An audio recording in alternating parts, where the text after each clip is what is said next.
The Thousand Hands of Fortune have finally set aside their quarrels with the Guild of Whispers, as a new faction has risen to threaten them both. The Cult of the Staff Bearers, led by the indomitable Urquhart, has promised to bring a new era to Shadowzar the Wicked. The Thieves Guilds are quite satisfied with the established order, however. To combat them, the Thousand Hands and Guild of Whispers sent members to capture a supposed powerful idol. They ambushed a small caravan, raining boulders down from above before ruthlessly slaughtering the acolytes and guards who protected it. When all was done, they could not find the idol. All they found was a single acolyte, praying and fearful for their life. A dying veneer man laughed and with his last breath told them where the idol was, inside the acolyte. What came next was truly butcher's work. Now the party is laying low in the estate of wine merchant Caradin Vassail. Caradin was an acquaintance of Ramesh from Zedja, though neither has been forthcoming as to how they know each other. Riders have been scouring the countryside, looking for those that might have stolen the idol. The party dare not take it back to Shadowzar. Not yet. A few more days and the journey should be safe, if Caradin's patience lasts that long.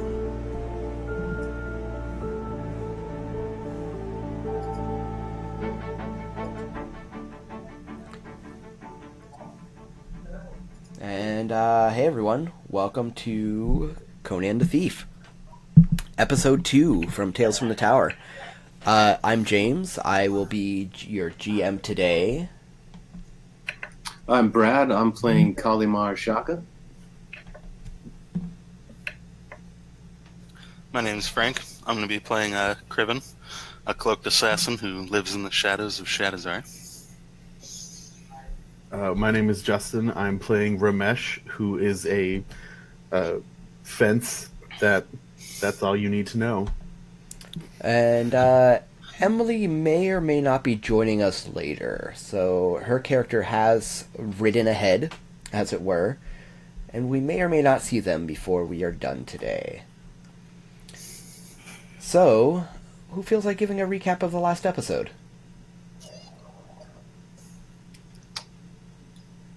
I'll do it. Cool. Do it up. I'm in. So we were teamed up with the Guild of Whispers to go retrieve this idol, and we ended up coming across, knowing that it was coming across in this kind of armored caravan. So we ambushed them from attacking from the cliffs above and knocking some rocks down. At which point we ran down and slaughtered them heartily and made soldiers feel bad about themselves and all that other good stuff that characters do. There was like a whole lot of axes going into people, I believe is your primary weapon, right? It's the axe, or is it the... Who's got the... Oh, that was... Kali. Yeah. Yeah, that thing just like... off. And what's the name of that axe? Shredding... That's Ishtar's Kiss. Yeah. Yeah, and for some reason it was a very like left appendage favored session, but we ended up killing or making everyone run away, and we discovered that the idol was not there in the cart, and a cultist started going all crazy balls on us, and we discovered that it was inside him. Just like the power was inside of us all along, and we had to slice him open to get the idol, and now we're hiding out. Excellent. Yeah, that sounds about right. So, we're going to start off the game by attending to one of the mechanics of Conan that kind of covers what happens between quests, right? Called carousing, which covers all of your drinking, rowdiness, rumor sowing, etc. So to do that, we're going to basically go player to player and ask them what their carousing looks like what are they attempting to do. It gives the players some agency over the world around them here as well. So, who wants to start off with their carousing phase? Well, Kali seeking to kill two birds with one stone. One being rewarding himself with a taste of wine on his palate and a warm body on his lap. And two, opening his ears to the tales of the common folk about the estate. Kali spends his time amongst the libatious villagers, looking to wash away the toils of another hard day's labor. Right, so that sounds like that's worth a roll of sorts. Let's go for... I'm, basically the mechanic would be that I'm trying to hear rumors. Right. So I'm thinking that's less awareness and maybe more personality. That sounds like a society roll. Society or thievery? I have Well, I guess that depends. Are thievery you... instead of society when dealing with criminals. Criminals. Well, sure, we'll go thievery then, and we won't necessarily explain why. Nice. Alright. It's a regular roll. Boom. Boom.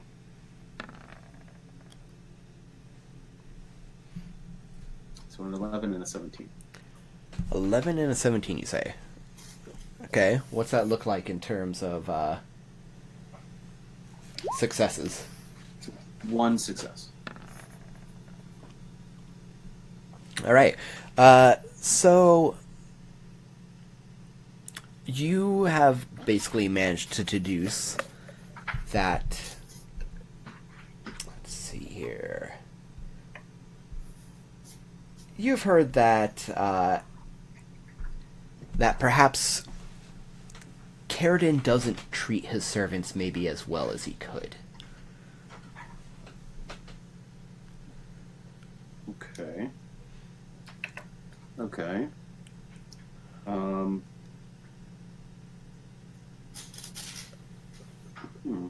So who wants to carouse next? I'll go next. All right, give it to me. Yeah. So as far as I can tell, from what I've read about carousing, it's basically just like a music video. Yeah, where that everyone sounds just like parties super hard. super appropriate. Yeah. So whatever the Conan equivalent of Turn Down for What playing, Which is actually turned down for what? Oh my god, that's so great that transcends genres, time, and space. I'm so happy about that. So, can we still hear me? Mm-hmm. My thing just unplugged? No, I'm good. Great. So I'm actually spending this time. I don't really trust anyone 100% anyways. So I'm actually spending this time making friends with the staff of this guy's name. What's my dear friend's name who I keep forgetting? You mean the one I have to look up every time I have to Carradine. Yeah, Carradine. Carradine. So, yeah, so I'm making really good friends with his staff. I'm, like, telling them a bunch of, like, really over-the-top stories about epics and things like that. I'm also telling them, like, really bawdy tales and stuff. Also, like, telling his wife's stories and stuff like that, you know, and just kind of, like, getting really chummy with everyone. I'm, like, tipping the staff and stuff like that because I kind of want to gain some eyes and ears inside places. Excellent. So, yeah, it actually kind of does look like a music video. There's like, you know, like when the wine steward comes in to bring some wine, I'm like, why don't you have some yourself too? And like, you know, ask them about themselves and things like that. Like, you know, genuinely get to know them. Cool. Yeah. That is also sounding kind of like a society role to me, unless you want to argue otherwise.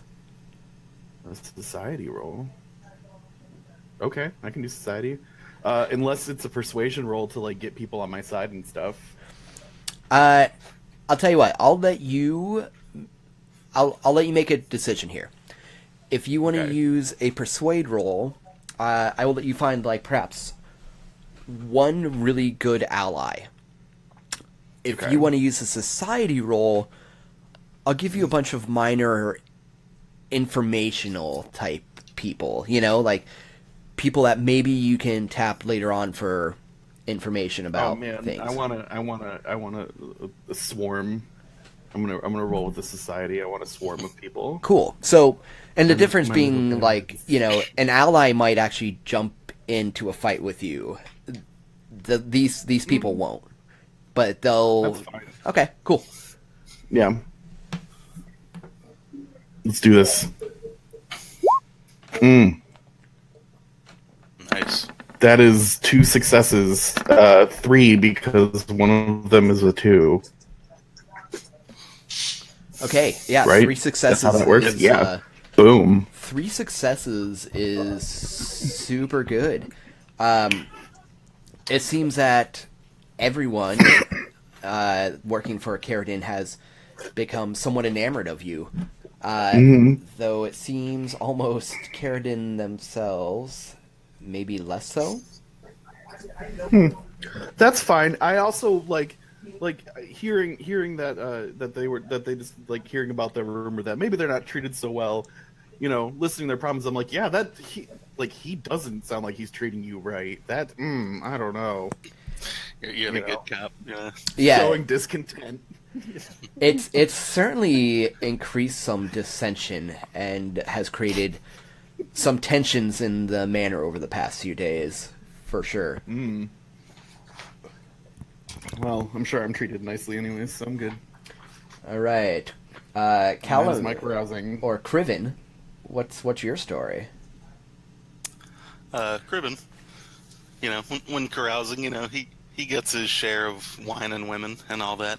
But recently he's been doing a lot of studies in alchemy, and I was hoping he would be trying to forage for ingredients between towns and even talking to traders and stuff. Maybe looking for strange stones and weird flowers and, Sure. salts and weird minerals and stuff. Well, I will have to admit to not being super familiar with the alchemy rules. What mechanically, what could you find? Is it actually exact, as in you find this flower, or is it like you find 1 unit of alchemy stuff? They pretty much do it like that. Like, they just call it like an ingredient. But certain things are kind of made out of specific things. And I guess one of the poisons that I think is really cool is lotus flowers, and it is like a specific thing. So I guess more than anything, he would be looking for that. Cool. And it doesn't seem totally out of... That seems certainly doable. As a little known fact, I believe it was the Egyptians would soak certain lotus flowers in their wine for different effects. So I'm just gonna actually get myself to the page right quick.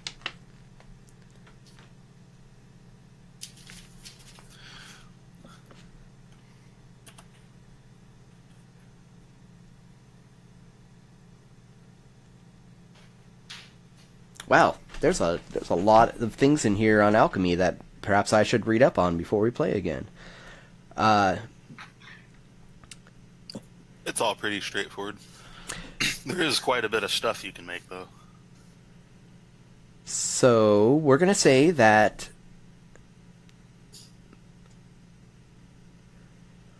okay, so it's a winery, right? Well, or at least he's a wine merchant, so he's probably selling some, but it doesn't seem unnecessary, like out of the ordinary, that they might be also brewing some wine and or have some accoutrements for some wine, such as lotus. So we're gonna say that one of the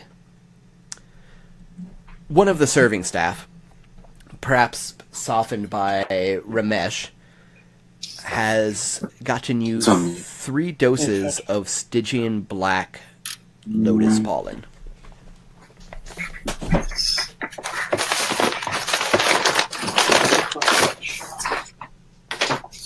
And then someone rolled through a bag of chips. You don't mind? God. Go grab it. Yeah. Cool, so I think that takes care of everyone's carousing. So just another reminder that aside from the 4 of you, well, there's 3 of you now, there was also Gort and Varesh from the Guild of Whispers.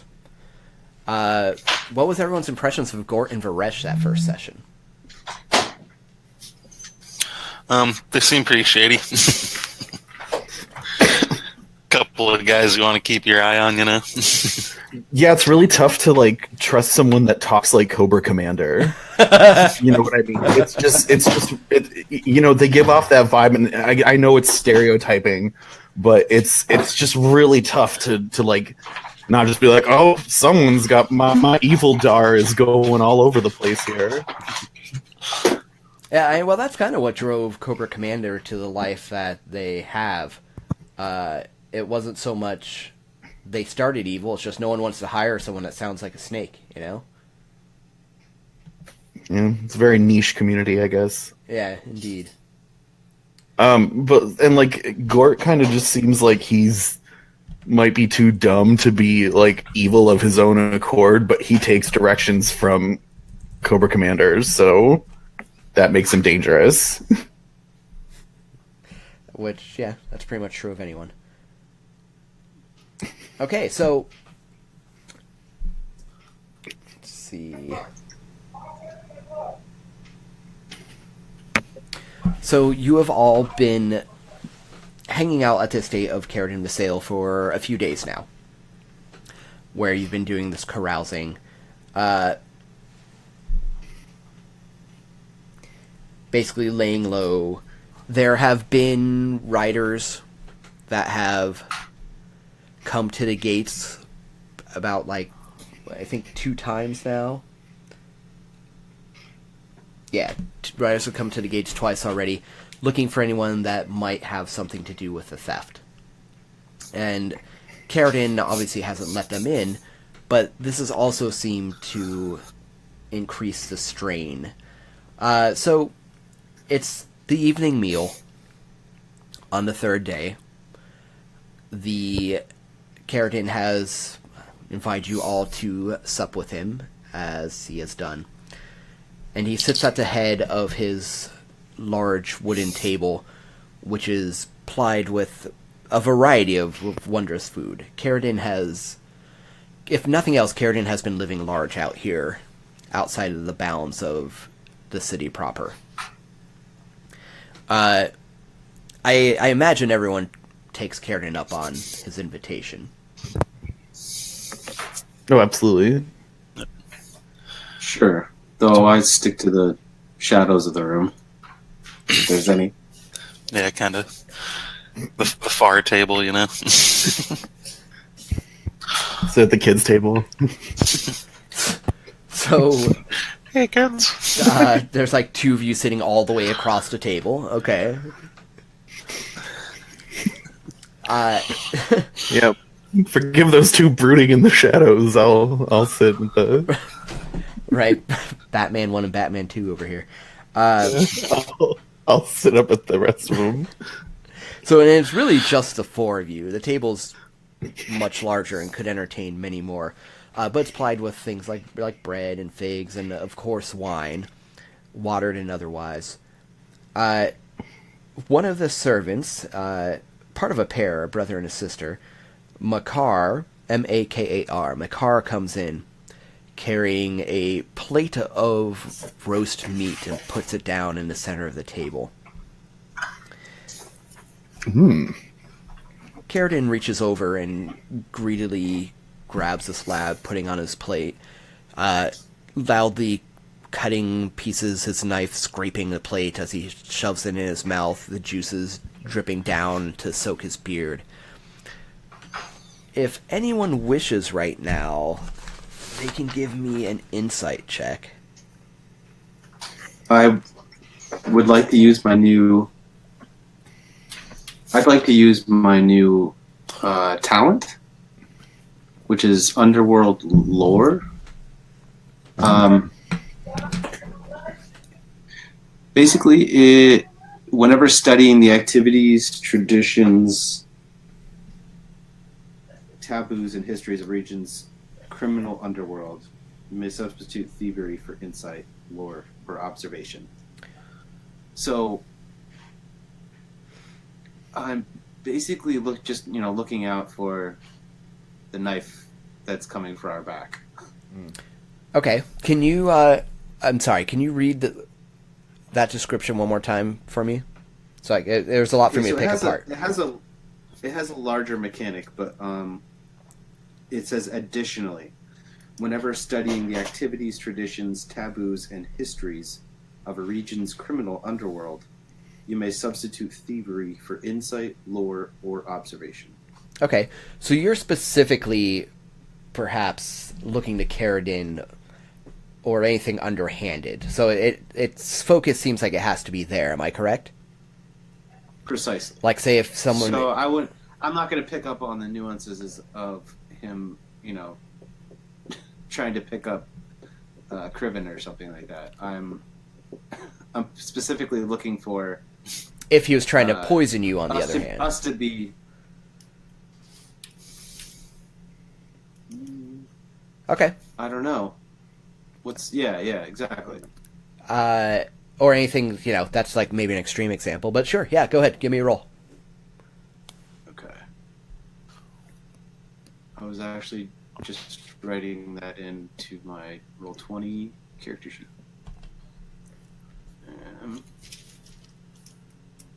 Where is that?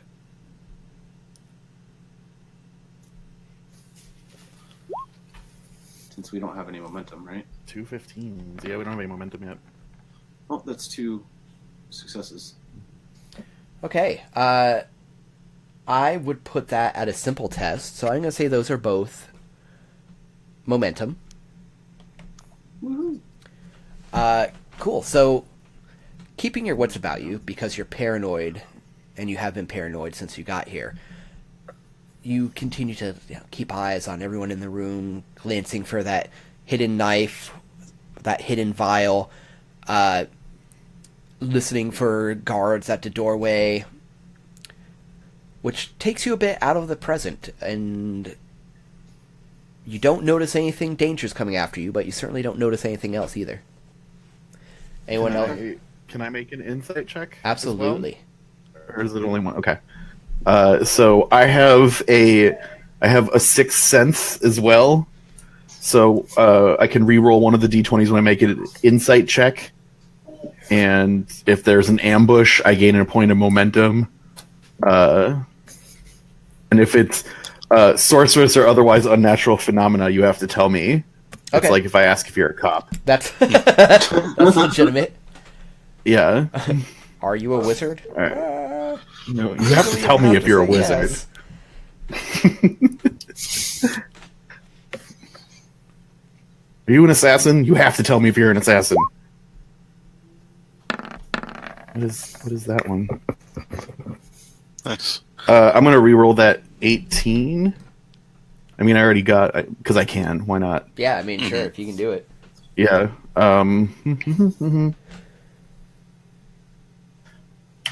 Nope. There we go. Yeah, that's better. All right, so that's 3 successes. Nice. Okay, so that's going to be 2 momentum. Cool. Puts us up to 4 momentum. Cool. So I would just like to say I want to make it a point to, whenever we're eating with this guy, I always make it a point to make sure he eats first before I eat anything. You know, as like a poison check. Sure. Or is it etiquette? Yes, of course it's etiquette, but really it's for it's poison etiquette, I guess. Yeah. Okay. So continue. Sorry. Yeah. No worries. At this point, he has he has wasted no time just shoveling the slabs of meat into his mouth. So you're good there. But as all the names, my apologies. So as Makar was going around the table, filling up everyone's wine cup, you noticed him linger a bit longer at Calamir's cup as he filled it. If you would like to spend another point of momentum on no information, I can certainly tell you more. Well, it wasn't sorceress or unnatural by any means, was it? Doesn't seem that way. Okay, because you got to tell me. Okay. Just say You have to. You have don't to. be a cheater, do you? Yeah, I will absolutely spend momentum. Knowing is half the battle. And not only do you see him like linger there, filling up the cup, you notice he's looking into Calamir's eyes somewhat deeply, and you judge his posture, and he seems a little smitten before he turns and stalks back off to the kitchen. Okay. Indeed. So, Well, either he's about to kill him out of love, or he's just lingering on love. Whatever. so Carradine speaks with his mouth wrapped around yet another large bit of meat. So, thank you for visiting my estate, but how much longer do you think you will need to stay? Only until the heat dies down, so to speak. So you say. As you have said for the past few days now. Now, what is this heat following you for? You've not wanted to tell me yet.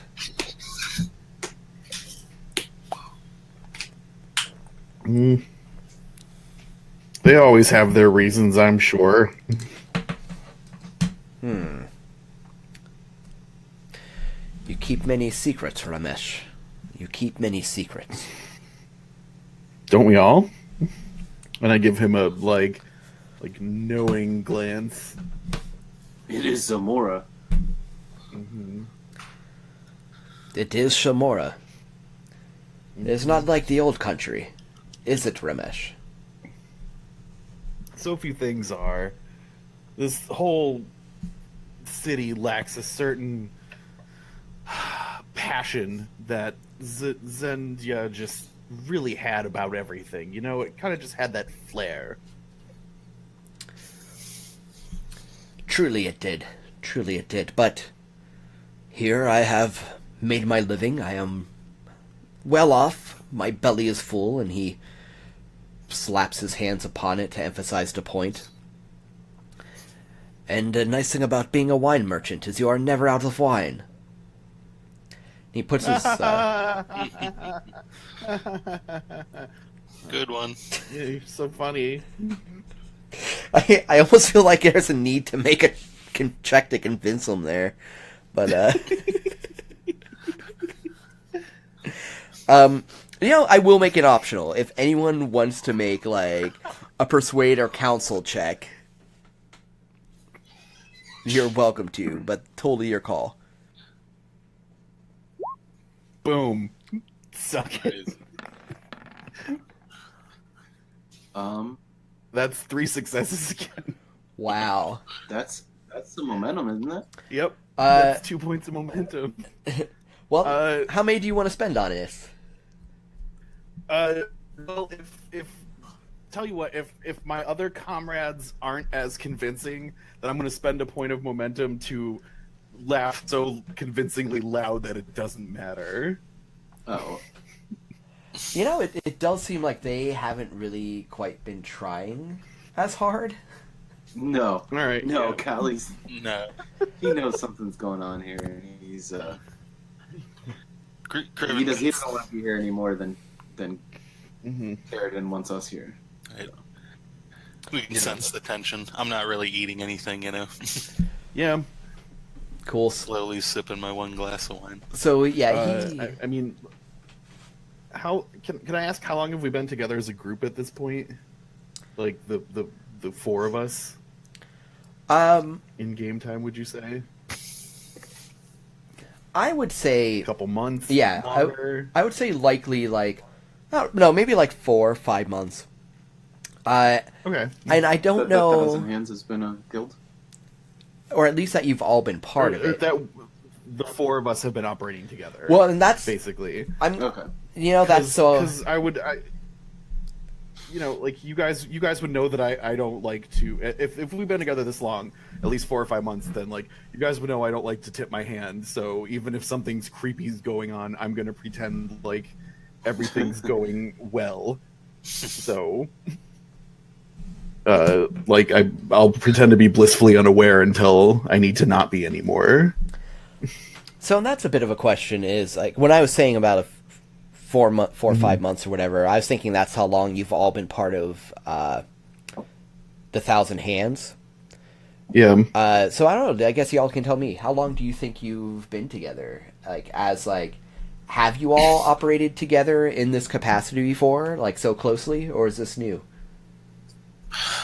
I would think at least once or twice, because I would think that like the microscope took place over like probably like 2 years or so. I guess kind of what I imagine, like, year to 2 years. Yeah, that sounds about right.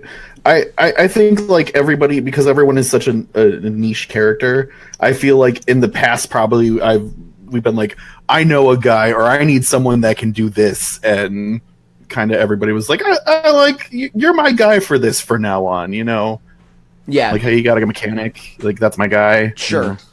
Like you're my assassin if I need one. You're my assassin guy. That makes perfect sense. Yeah. Okay. So he starts laughing at his own joke as well, goaded on by Ramesh's jolliment. And This guy. the true things are the funny things. And he takes another swig. And that's when the door of the room, I wouldn't say is thrown open. Perhaps that's a little extreme. But is opened in somewhat of a rush by Drina, sister of Makar. Mm-hmm. My lord, there is another rider at the gate. So send him away. What is the big deal? He will not leave. He is threatening the guards. And Caridan casts a slow, menacing glance around the room.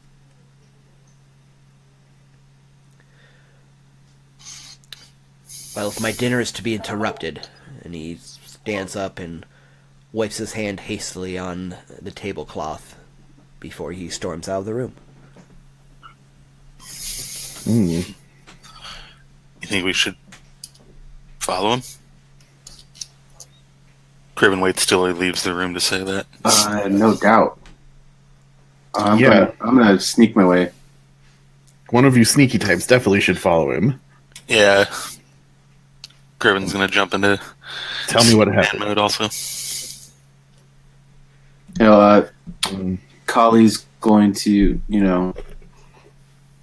wait until Caridan exits the room, and just as the door's closing behind him, I doubt he would stop to make sure the door closes. Kali's just gonna slip out the door and stick to the shadows. All right, give me some stealth checks. Stealth. Mm-hmm. I'm gonna use 2 momentum.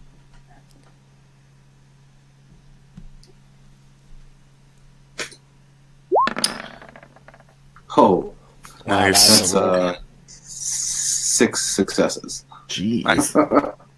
I got 2. Well, it's nighttime. It's dark out. There are many shadows to be had, and most of the attention is drawn toward the gates, not these visitors. So I'm going to say the difficulty on that was a 1, and everything else you can bank as momentum up to the maximum. So... Yeah, it's 6. That's 5. Oh, you get 1 too then. So it's 6 plus I get 2 bonus momentum for my Living Shadow talent. Oh, you know, I have that too. I would get 1. Wow. So we're maxed out. We just get 8 or 9 at once. So one turn. This dinner party has gone exceptionally well for you all, as you managed to max out your momentum before anything too extreme has even happened. Just eating slabs of beef, maxing out momentum. So you follow. So wait, is it just me and the food back in the kitchen, in the place? You know, we'll say it's you, and we'll say that Drina lingers. Cool. And she's... I'll deal with that after the stealth. Okay. So, the two of you slip out of the room and into the hallway, and make your way down underneath the flickering candles, a good deal away from Carradine. His bulk often blocking light and creating yet more shadows for you to dart in and out of. And silent as the night, you make your way out into the courtyard, where you can see the 2 torches blazing by the gate, and a man wearing the same uniforms as the soldiers that you had killed in the past has made his way inside a few paces, and you can see 3 other riders beyond him.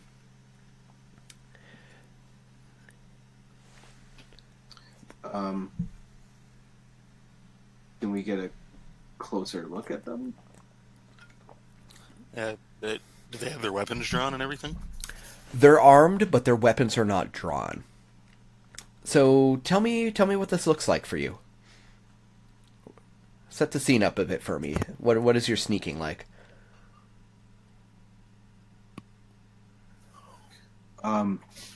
Kali is going to, do the typical hide behind a corner quick as someone passes, and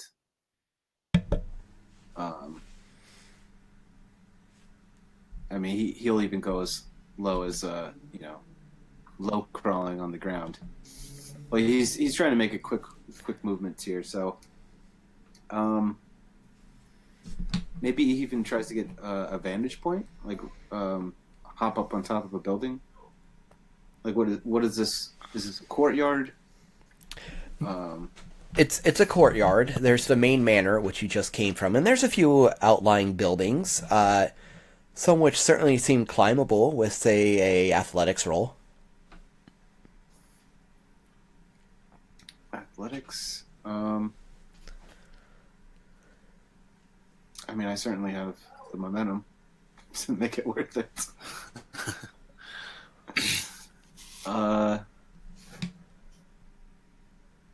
Although I'd love to do acrobatics more. Okay, Tell me what it looks like. Well, I'll use acrobatics to get down. All right, I'm going to use 1 momentum to climb.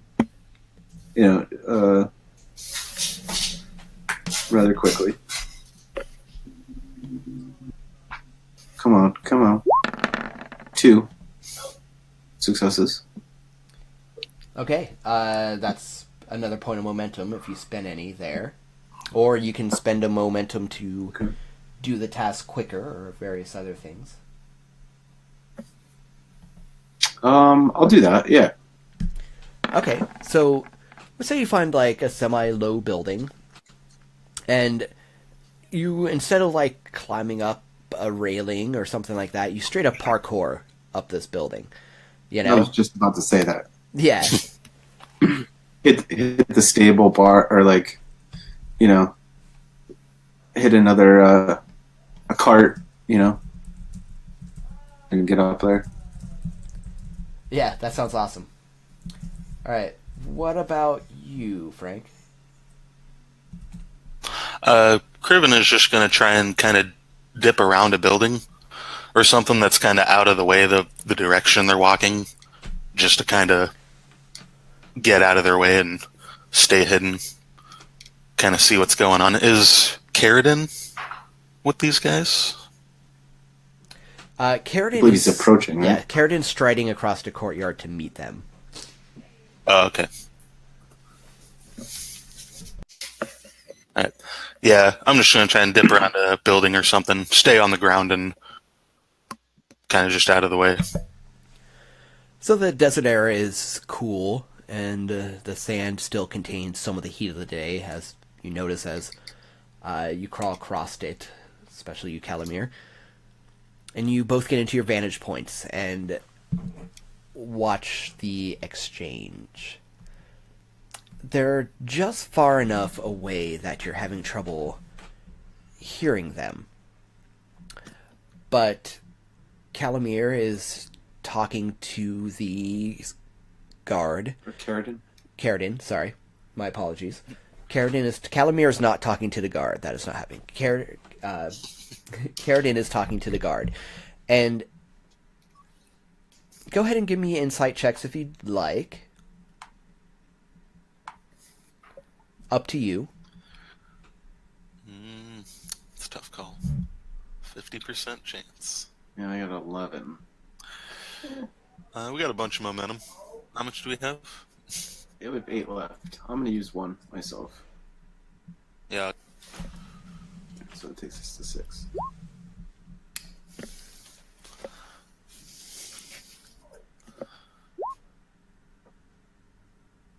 Ooh. 2 with a complication. Give him the doom. Oh no. I don't want the doom. I want to give you a complication. Bastard. I know. So the exchange between them, because you both did make the roll, it seems. The exchange between them doesn't seem heated at all. It seems very calm. And you actually see Kaladin smiling. He pats the guard on the back. And he hands over a small leather pouch with the guard takes and puts in a larger leather sack that he carries. Was that the idol or was that a bribe? Calamir, you're For our heads. you're curious, Good. and you inch your way just a little farther forward on the roof to try and get a better vantage point. When your hand grips a loose shingle, sending it tumbling down the roof, smashing onto the ground below you. Which is when we'll cut back into the room with the food with Ramesh. Boom. Hey! Cut away for commercial. That was awful. Splitting the party 101. Yeah. Why is it a good decision? Go. If you can check out James's blog on Crumbling Keep. .com. You know, that was kind of written from And a that just- GM perspective, now that I think about it. So, can I'm in this room with the lady servant of the Yes. siblings. Okay. I invite her to sit down for a moment. I'm sure she's been on her feet all day. Oh, no, I couldn't possibly. Well, at least have a bite of this delicious food. Come on. Go ahead and give me a persuade. I'm not gonna tell anybody. Uh-oh. You know what? Give me a simple persuade at that. I don't know if I could. That might just have to be 3 successes. Did you just get 3 successes with a 5? And a 19, yeah. Damn, a 19's a success. Yeah, it is. Wow. Yeah, Ramesh, I put everything into persuade. Wow, yeah, your tongue is quite silver. Okay. Yep. So she gives another, like, I couldn't as she's sitting down next to you and reaching hungrily out to take a bite of the meat. So that rider that came to the place that was giving all the people a hard time. Did he have any standards, or was he wearing any identifying icons? I've not met their master before, but I've seen these riders before. They've come here before. Who do they represent? I don't know. I've never been told that. Can you tell? Do they have any identifying markings on them? Yes, they have a standard. It looks like they wear it on their breast pocket. I've seen it. It looks like a bow pointing upward. Bow pointing upward. Can I make a society check to know who that is?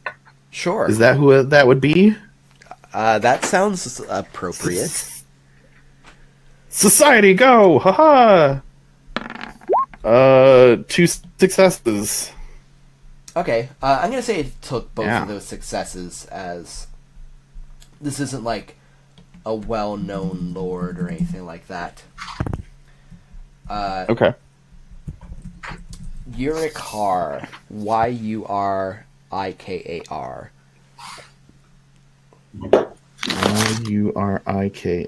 Okay. Yurikar, are they a guild? Or is that a person? Mercenary company. Mercenary company. Oh, Yurikar is a person. If that was your question. Yurikar is a person?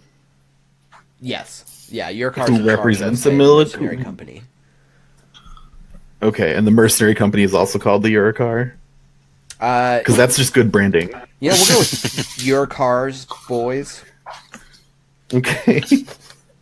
Yurikar's boys. The Yurikar boys. Yurikar's boys. Some chrome shit. All right. So, is Yurikar's boys? How notorious is Yurikar's boys? Oh, it's like, are we fucked? Or are we? It seems like he hires mostly ruffians, with the occasional veteran. It's cheap muscle that doesn't ask questions. They can be easily bought. That's not a big deal.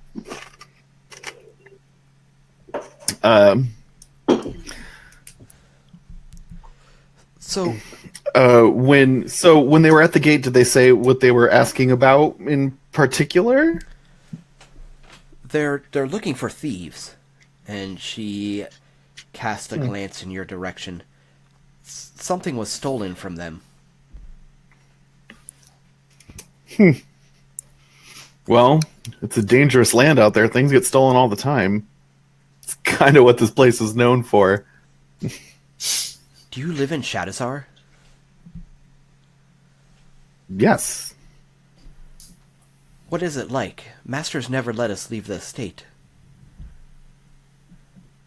I think you cut out for a second. Yeah, you cut out for a second. It's cool. I'm in. What is it like? I say it is.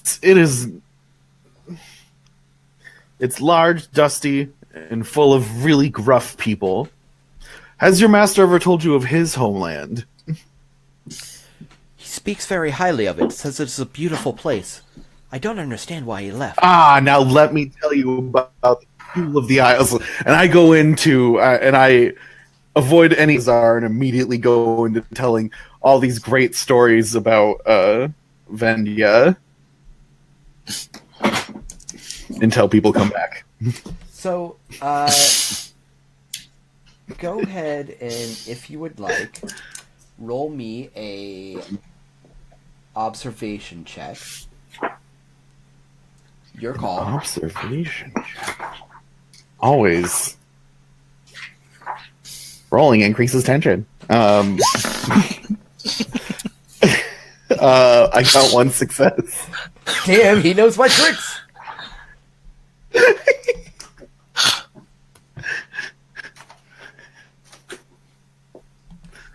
Okay, let's see what that looks like for me. A tote succeeded once.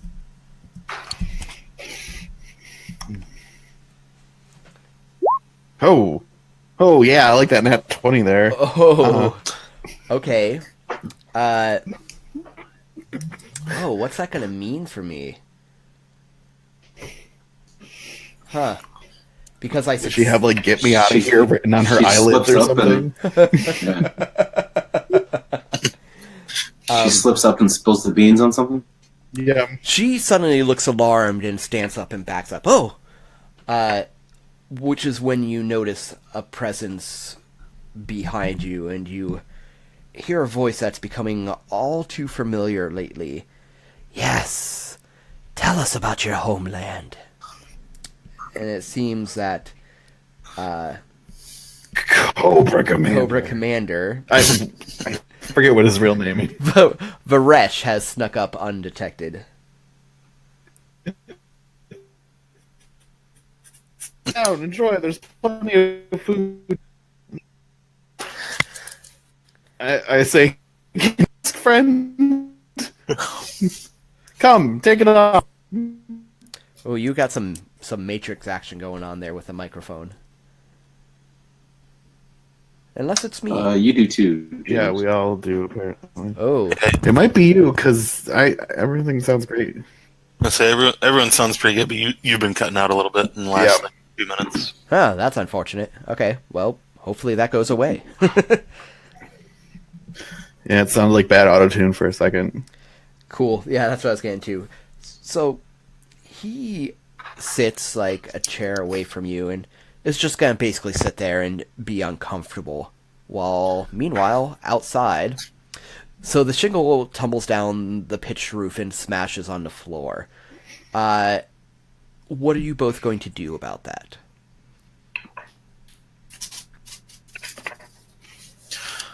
Crouch back in the shadows that he's in. Maybe like if he's in like an alleyway, I kind of imagine some kind of like space between two buildings, and kind of dip back a little further, pull out his bow, and try to stay in. Kali is going to go off the roof in the opposite direction of the shingle.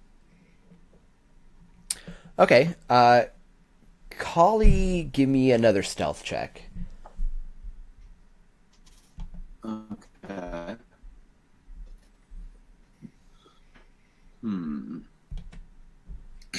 There you are, and I'm definitely using momentum for that.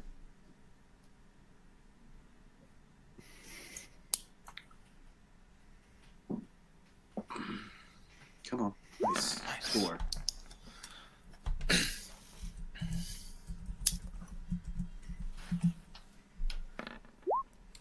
All right. Well, that's going to be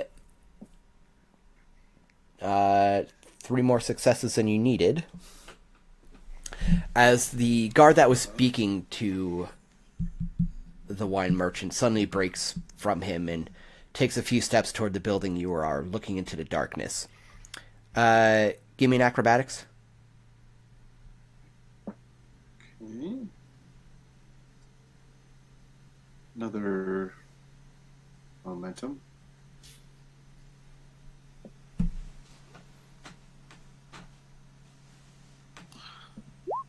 Success. Okay, you easily land on your feet after tumbling off the roof of the building on the other side, and you just hear Caridan's raised voice. It's probably some sort of animal. It's nothing to worry about. Now, I believe I have something else for you, too, if I'm correct. This bottle is a very fine vintage, and he kind of, trails off.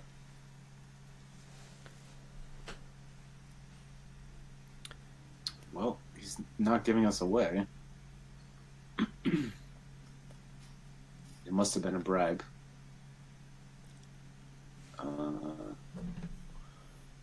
I'd still like to creep a little closer if I can. Are there is there any land? Courtyard? Is there any what? Landscaping. Are there any bushes? Potted plants and such. There's a palm tree. Topiaries. Are there any topiaries? There's a palm tree here and there. A shrubbery.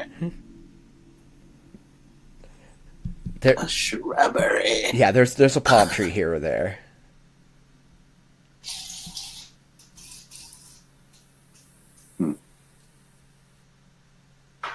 Don't mind me. Don't mind the guy climbing the palm tree. So I'm going to say it will be a more difficult check now, as the guard is a little bit more on edge. But I can still hear from where I'm at. Yes, and it seems... Well, he raised his voice. it seems like the conversation is wearing down, and that it seems like he's showing him to the exit.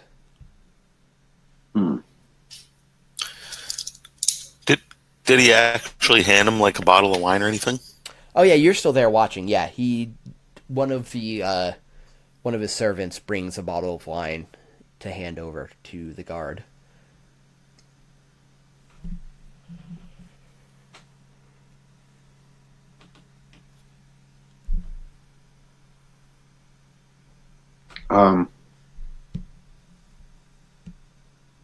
Well, considering this seems to be going not as badly as I thought, I think I'd like to the one guy that can't do a lot but yell at people. So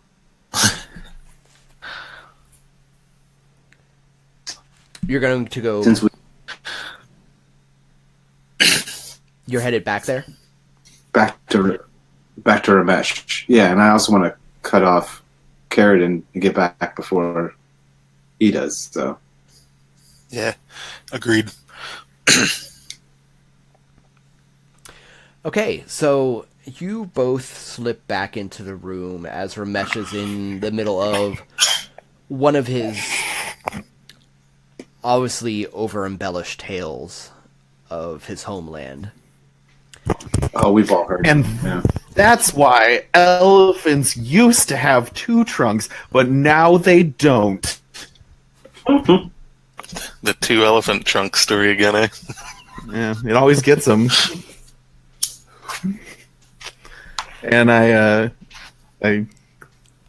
raise the glass to you two as you walk in. And our friend has, I say, our friend has joined us, and I motion to Barish, the creepy. And, Shut up, you fat fool. yeah. And Varesh is still there wearing like just a porcelain mask, like no facial expression still present. Hasn't really said anything since they sat down. Every so often I keep on being like, so do you take that off to eat? Do you eat? When it pleases me, and, very short answers. Very laconic. Yeah. Very mysterious. So, not too long after that, Keratin comes back into the room. His disposition remarkably changed since the last time you saw him.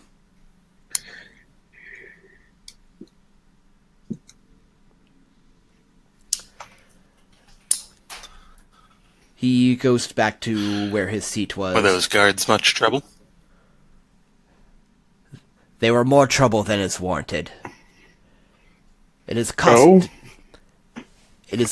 me a pretty penny to keep you all here.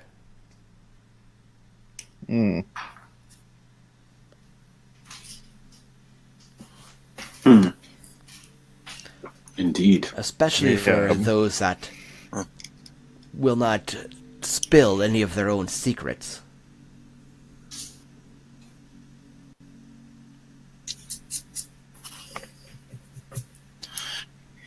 there's anything we can do to help you, Yeah. if you need something taken care of, can always meet you halfway somehow. The only thing I need taken care of is the privacy of my home. And he grabs the bottle off the table and walks out of the room, leaving it awkward.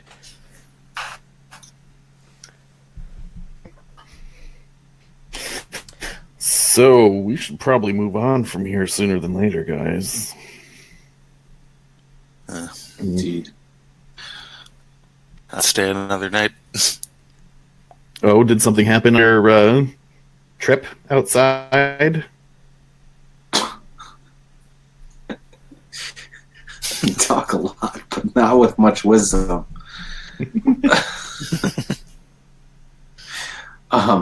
Cobra Commander already knows that shit's going down on. Oh, I thought Carradine returned. Oh, I thought you said he walked out with a drink. True. Yeah, I thought he left. Oh, okay. I did not hear that part. Yeah. Yeah, come on.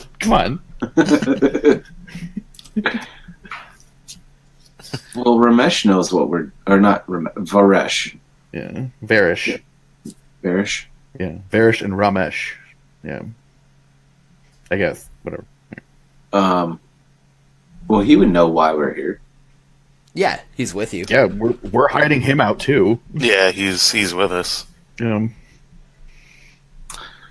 So perhaps we should move on. But did something happen that would be cause for alarm?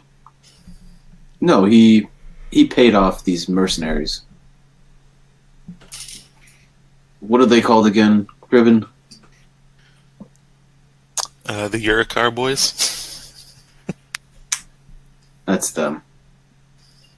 Oh yeah, Urukar boys. They're mostly just thugs and like strong arms, though. They're nothing we should worry about. They're not like they have competence or anything. We're trying not to make any waves right now. We're lying low. Yeah, it's true, but I fear as though lying low here, unless we can offer something, is gonna just end up getting us turned in anyways.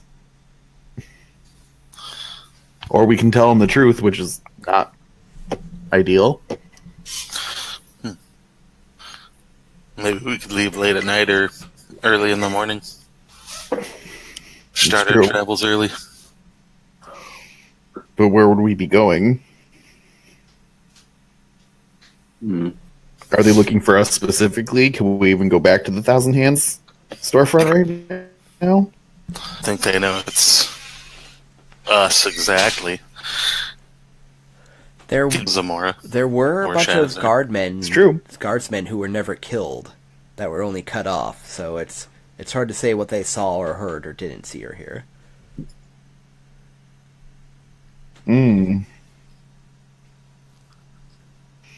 We did leave survivors. It's not like we have a bannerman that carries, you know? Yeah. Do we have a distinguishing mark that marks us as the Thousand Hands? Do we have maybe a tattoo or something hand on our clothes? 1,000 of them, actually. Because I wouldn't want that. I should blend in. Yeah. Yeah, right. I would want like that. Maybe like a tattoo or something. Yeah, something that you could show if you wanted to, but not something that would... No. Like you wear like a patch, like I'm in this gang. Hang features unless... Yeah.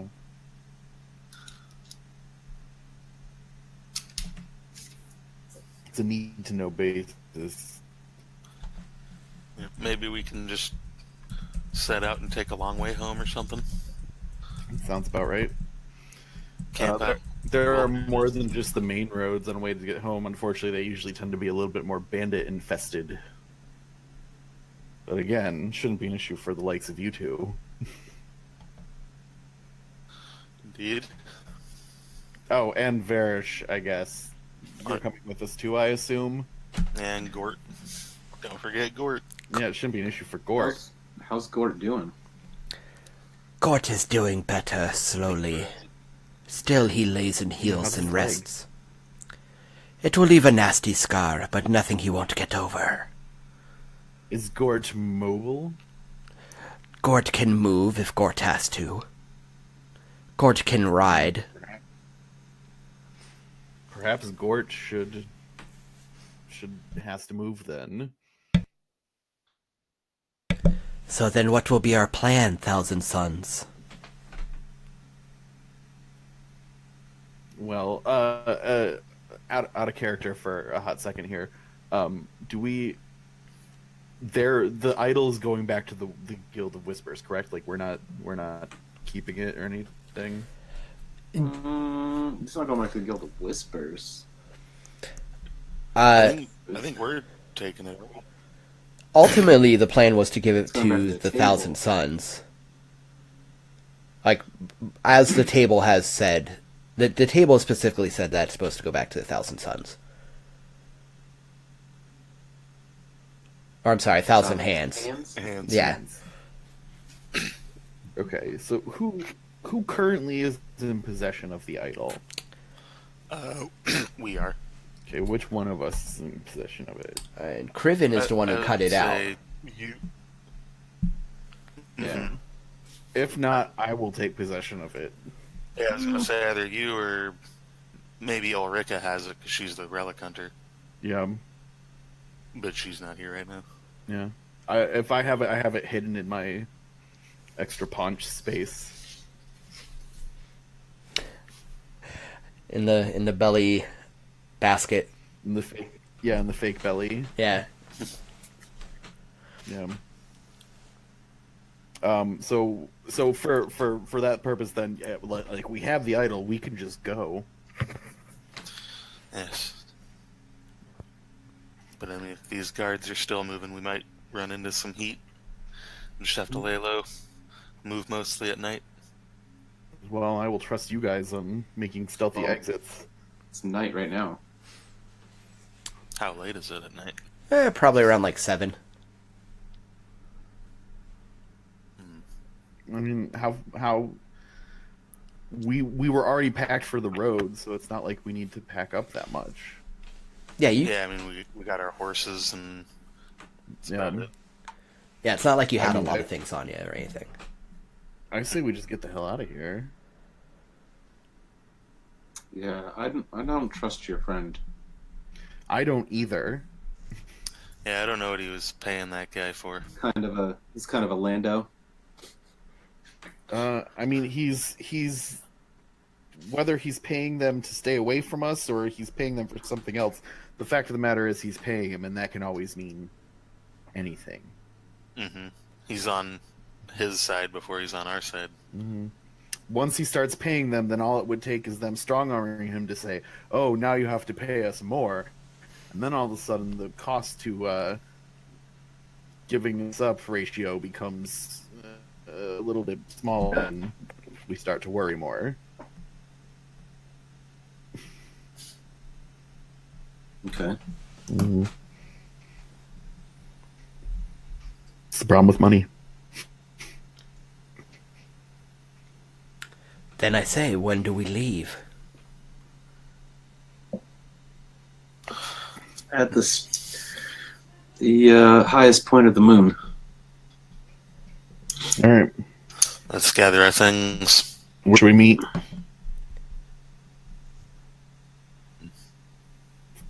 Some spot. That's a good spot for us to go. Is there like a less guard traveled area or something near the stables or something? Yeah, just Maybe we somewhere should- off the beaten path. You know? All right, that's the game plan.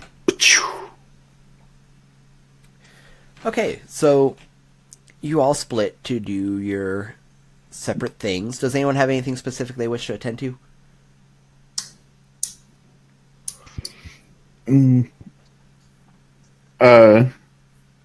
I thank my new flock of friends for being gracious and doing their job well. And tell them that if they ever find their way to Shadazar, look me up and I will help them. Go ahead and and- give me another insight check. Yay! Insight. Boom. Oh, look at that. 2. Three successes. Ah. So, Yeah, dude. you know, It's just happening for me tonight. as you make your way around and are telling the various people this, you notice now almost like a pleading look in Drina's eyes. There's other servants around when you are speaking to her. Mm-hmm. But yeah, there's something there. Oh, guys, do you want to take her with us? Free servant. Yeah, You know? I don't see why not. Cool. Yeah. When there's a second, pull her aside and ask if she wishes to escape.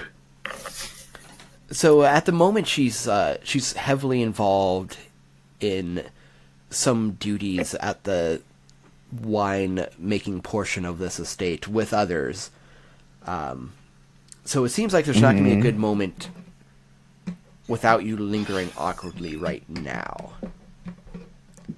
Okay. I mean, she's a servant, right? Yeah. Yeah, I say, servant, I need help with something, come with me. Oh, okay. That's all they need to know. Yeah, I guess that's fair. I don't know that I can argue that. Yeah, and I walk away with her until there's a private spot and ask if she wants to come with us.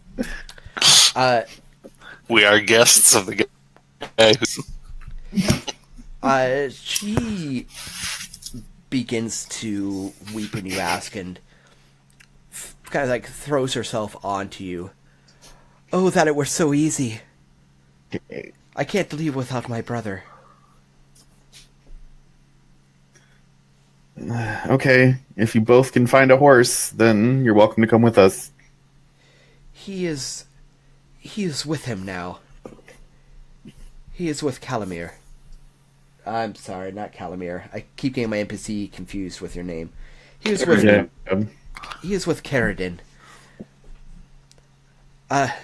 We could find a horse. It's just well, it appears that your brother is a little bit more with him than it would seem. He seems to have feelings for Caradin, which... My apologies. That's he's making the eyes at Calamir. And which one's Calamir? That's me. Oh, okay. I thought he was making eyes at Caradin. Okay. Oh, all right. Naming conventions. Look more closely into him next time, James.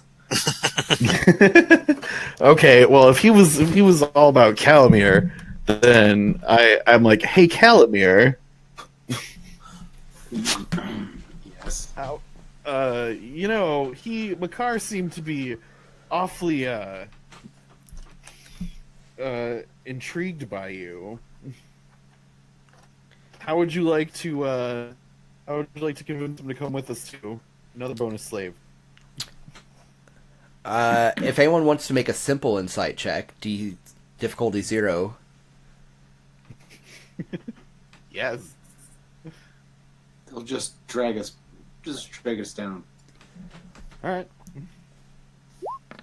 Yeah. What do I got? 1 success. Though it would be nice to have my ashes hauled out in the open desert. Just saying.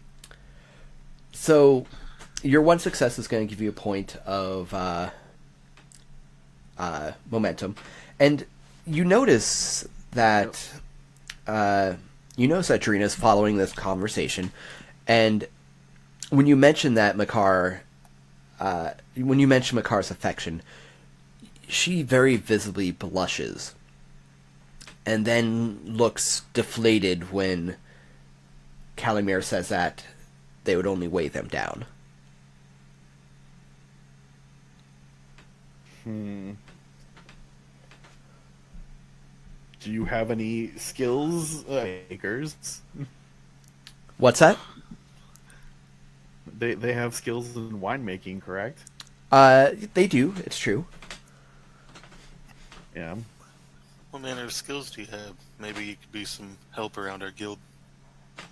I know how to cook. I can clean. I know how to make wine, and so does my brother. My brother knows all these things too, and her eyes glance toward Calamir as well. There are other things I know that I have been taught here, but Just talking about touching your penis. Then hop climb onto my horse and let's get the hell out of here. oh, Yeah. but we cannot leave without my brother. And he spits on the ground. All right, I whisper into Calamir's ears Cyrano de Bergerac, basically say these three things to him, and then we gotta get going. So I just go walk up to him, hold out your hand, say, "Come with me if you want to change your life forever. I promise it will be better, but we have to leave now." So I'm sorry, you get the impression that If you want to live. Yeah. When he says he is with him, like physically, he is with him right now. Mm-hmm. Yeah. All right. Oh, like they're doing stuff. I mean, we got a couple hours to kill, right? Like, Maybe we could leave in the morning. yeah. We could leave in the morning. Yeah. No, we gotta go now. All right. Let's storm in there. Well, all right. Either we storm in there, stab this guy, take the dude. Just loot his whole estate. Yeah. It would be a shitload of money. And we have horses. It was How those many- damn mercenaries. Yeah. How many guards does this guy have around his estate? He probably has like a dozen employed. Yeah. Let's consider this. Hang on. He probably has a dozen of dozen? them employed. Was that Like a dozen. around his estate? This is probably that course of action is probably against the thieves' code. Yeah, Yeah. good call. Is stealing each other's slaves against the code? That I don't know. No. We didn't really steal them. We persuaded them. I'm fairly Yeah. certain that is like It's not like they really wanted. 100% not against the Conan code. Well, technically, they are proper. Mm-hmm. What's that? Slavery? Stealing them. What, Or Especially like stealing slaves with lustful eyes. I mean, they're not.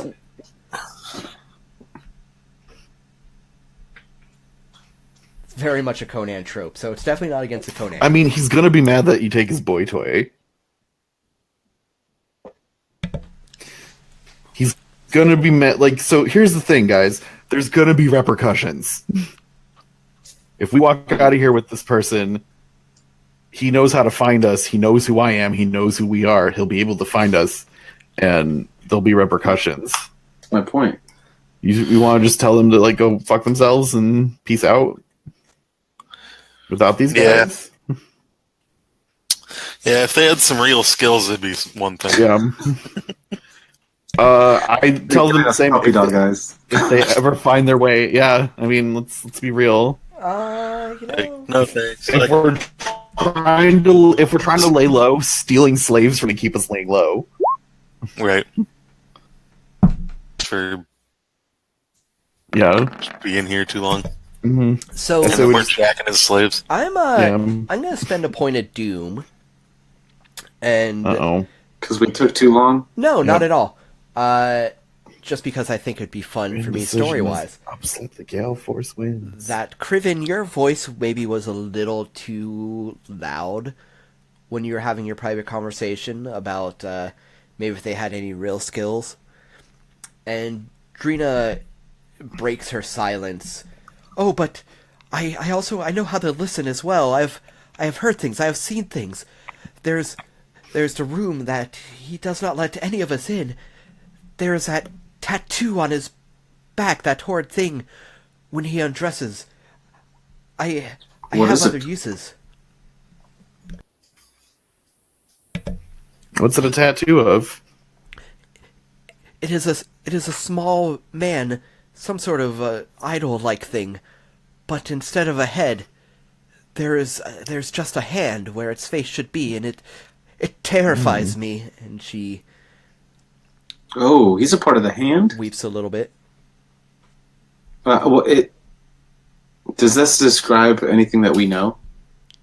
It certainly does. Do we have to make rolls or anything? An black hand. idol with a hand instead of a head.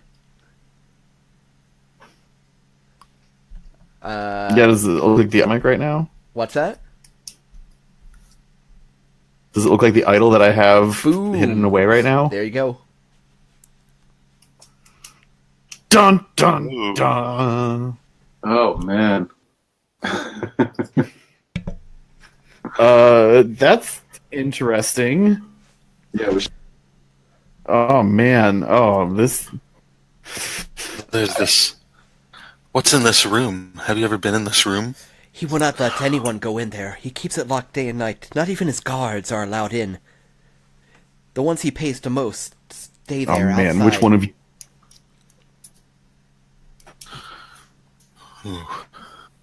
Me guy.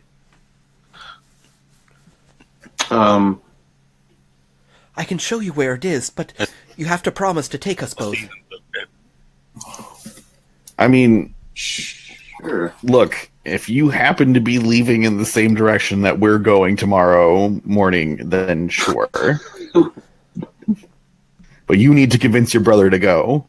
Oh, he will go. He will go. He just needs to be away from Caradin first, and we'll both go.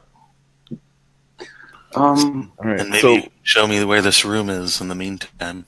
yeah. But do you promise? Do you promise to protect us? Only if your skills are valuable. Hmm. So, If are you telling the truth when you say that? Out of character? I'd be cool taking these guys. yeah, absolutely. Yeah. Okay. If we get to this They've room. already she's already proved an asset by telling us who this guy really is. Mm-hmm. So then that seems like there is not a check needed. Because if you're lying, I would have had you do like a check to, you know. Persuaded. Does this guy have a library? That's a good question. He does. Does Burn it. I ask her if she's been in the library ever? I have cleaned it before. Are there any books that have a similar picture on them Oh no, nothing. in the library? Nothing like that. I will remember seeing something like that. Anything odd or out of the ordinary book-wise in the library? It is mostly books on language, histories, nothing I've seen too strange, though I cannot read well, but I can read the titles. There's nothing like that hand, no. Okay. Cool. Then it's probably in the secret room if there's anything like that information-wise. Godspeed, B&E man. You wish to go now? Well, how much time do we have before your brother is free? He will probably keep him until morning. Busy right now.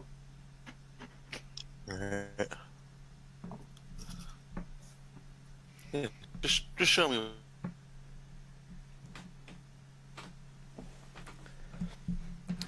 Where this room. Someone should make sure that he's...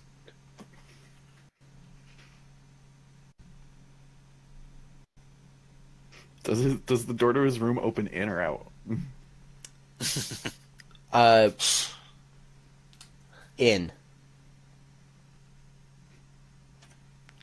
To make that decision, I looked at the door of the He's room I'm in. He might have another way out. You can totally prop a chair up against his door, so it won't Yeah, open. just don't pull a Lebowski, that's all. Right. Um, just saying. You wouldn't happen to know where he keeps this key, would you? To the room? Yes. He wears around his neck always. He never takes it off, even when he... She stops herself. Hmm. Is there a way into the room other than the door? Like a chimney or a window? No, there's only the door. And a strong door it is, too. Does he ever expect you to join? Oh, Or yes. to bring him drinks? Yes, all of us. He has bedded most of us in his time.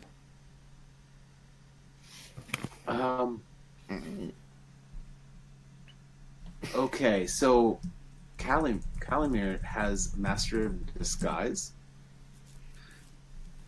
which allows me to substitute stealth for persuade or command when impersonating another person. Okay. I am going to... Okay. So I would think some more effort would need to be made than, like, speaking in a funny voice. You know what I mean? Like, if you were... Like, I feel this... I feel this example is the most obvious. If you're going as a guard, you would have to, like, have a guard's uniform. You know what I mean? Yeah. So I was looking more to impersonate her, but that might be it. I don't know. I'm Just trying to come up with an idea of how to get in there. Well, I'll tell you what. Unsuspectingly. Why don't You could try to impersonate him. Go ahead. Why don't we give you all some few minutes to think about that, and we will take a short break. And in the interim, if for anyone who doesn't know as of yet, Crumbling Keep has released their first podcast. At the time this originally airs, it's going to be on episode 3, and we have a little trailer to show for that. You can find it on, well, almost any major podcast app. Crumbling Keep presents The Isles of Samsaris. Crumbling Keep presents The Isles of Samsaris. And if you can't find it on your favorite podcast app, let us know and we'll change that. You can find out more information at crumblingkeep.com or follow our Facebook at facebook.com/crumblingkeep.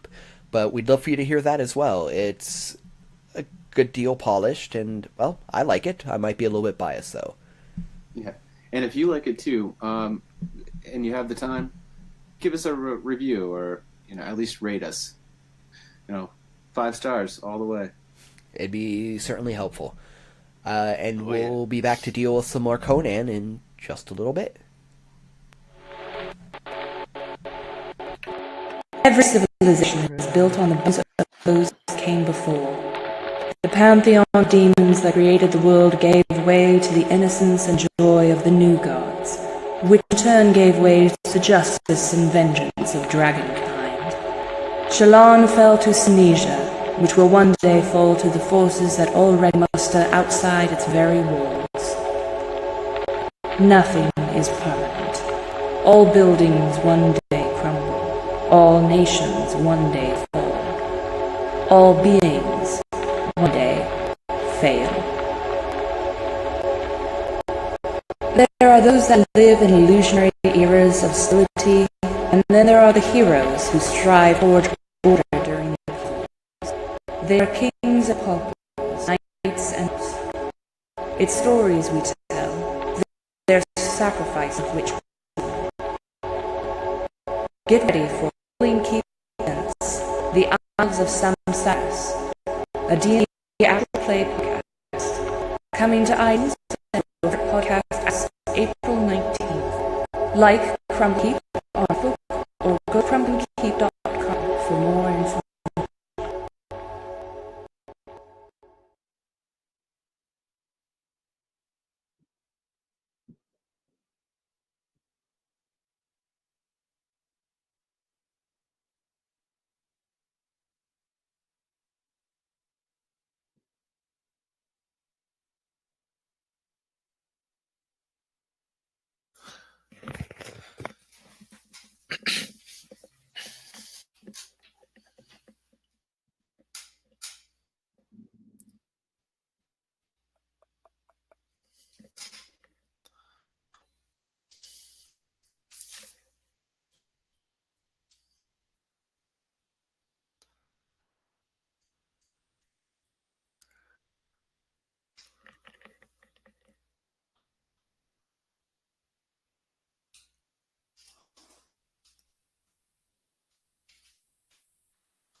All right. So, thanks for your patience, everyone, as I showed you a video that was shorter than the amount of time that we are gone. But we are still here, or at least I am. Yep. I'm back. So, this will go on from here as the Frank and James show.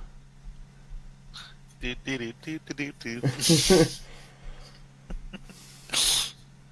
This would be a good time to throw some more information at you all. So there's a few thank yous we'd like to make. And first, I'd really like to thank Roll20. As Roll20 has allowed us to continue to play games together for years now. So, yeah, we're all over the place in terms of where we are in the country, and Roll20 has kept us playing through like multiple moves, farther and closer apart. I'm in Portland. Frank, where are you now? I'm in Fort Wayne, Indiana at the moment. Yeah. Still? Okay. Might change soon. Yeah, we'll have to talk about that. I realized I hadn't updated a bit. But yeah, so it's pretty cool to still be able to play games with my friends, even though we're like ridiculously far apart. So we'd also like to thank Modiphius, who has been making a metric butt ton of awesome games. Conan, Adventures in Age Undreamed of, comes from them, as well as the Conan the Thief supplement, and they have so many more books coming out in the future, and even the ones they've put out so far they've really offered a lot of character variety, you know? Like, so Frank, this is your second... I was doing some trippy stuff, man. Oh, man. Yeah, I apologize for anyone. It seems that Google Hangouts or my internet tonight is not being the best, so I apologize about that. But I was talking about the amount of variety that you get in the Conan system as far as making characters. Frank, this is your second character you've made. What are your thoughts? I've been coming at it from the other end. What do you think about playing characters? Or making them?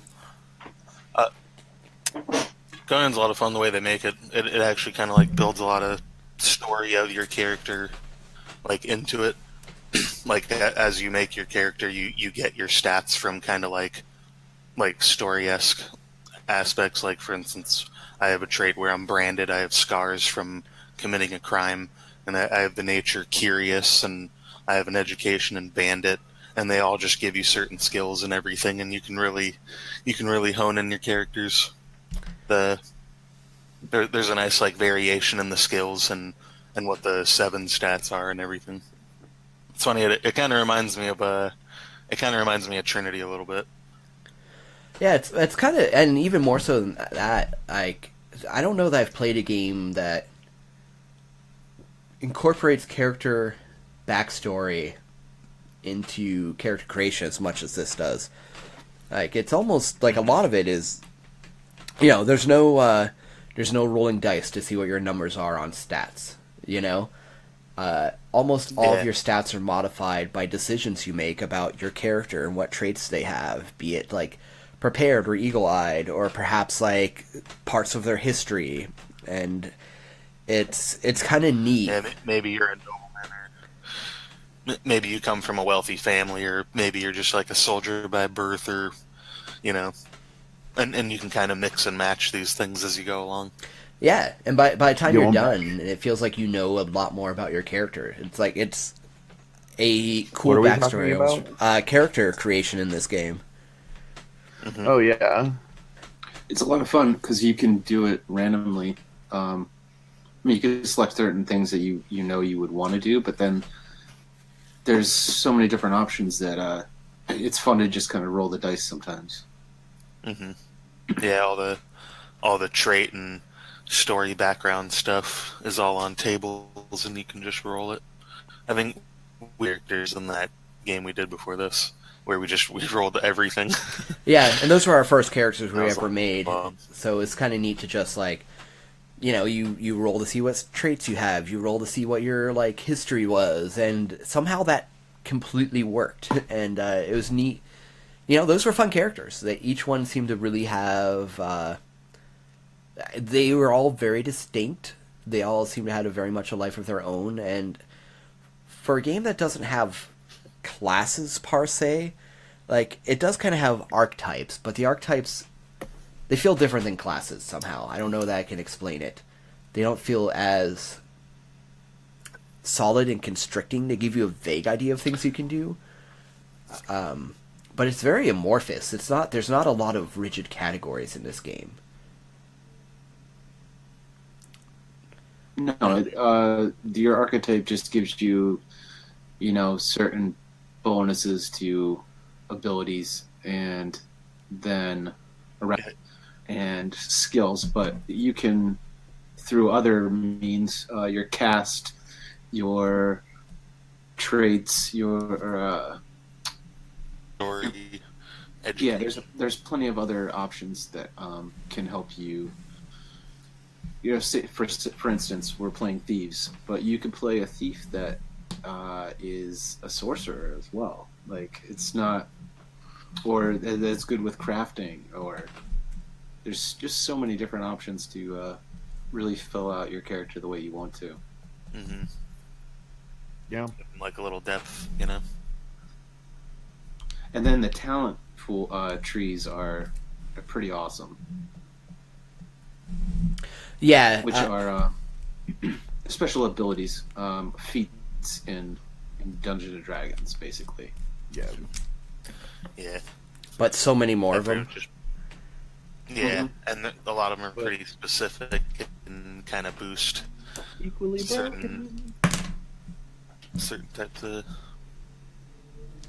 Yeah, I know. Picking about subtracting 25 per rank in focus you have in it. So I was able to pick up other persuade skills really quickly.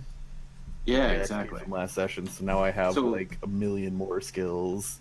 Mm-hmm. Yeah, the better your expertise in something, the easier it is to learn something new about it. So, Which is cool because it gives your character a niche. Because you're better at something, it makes it easier to be better at it. Your character tends to go down a certain path. Like, I don't know, if I were to compare it to a really popular role-playing game of editions past, like maybe you're a cleric or a thief, and they all feel very different. Not that this game has clerics or thieves per se. I mean, it has thieves, but you know what I'm saying. priests. All right, well, Even the priests look differently. There's no divine intervention.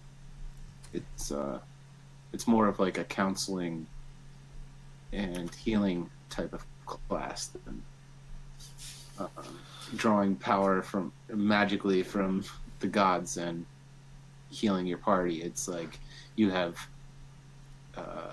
skill in bandaging wounds and such like that, or counseling people after they saw something pretty gruesome, or were yelled at by Ramesh. They just need to talk him down. Like, it's cool, man. Cool. You get through this. And it's cool. The magic too. I've actually been reading a lot about alchemy and magic, and the magic is mostly like alchemy, like making little bombs, or like you can pretty much make like napalm and like flashbang type things, like just minor stuff like that. But sorcery is it's like hardcore, like warlock, making pacts with patron deities and like bartering away pieces of your soul and all this stuff, where you have to like permanently devote fortune points and resolve and stuff to certain skills in order to actually cast spells and all that stuff. But you can even like live forever and all sorts of crazy stuff. Which that's You want to live forever? and on that Crazy. note, Modiphius. Just looking into it, Modiphius is going to be distributing the Vampire the Masquerade, the new edition, probably coming out this fall. So speaking of things Modiphius has her hands in, a lot of stuff. Oh, 5th Ed? Yeah. Nice. Yeah, Modiphius is going to be distributing it. The Free League is going to be doing the layout and art and everything. So, if any of their other books, like Tales from the Loop or any example, it's going to be friggin' beautiful. But so without further ado, should we go back to do some thieving here? Yeah. Absolutely. Yeah, let's do it. All right. So when last we left our heroes, they were making plans about a door that no one can go into.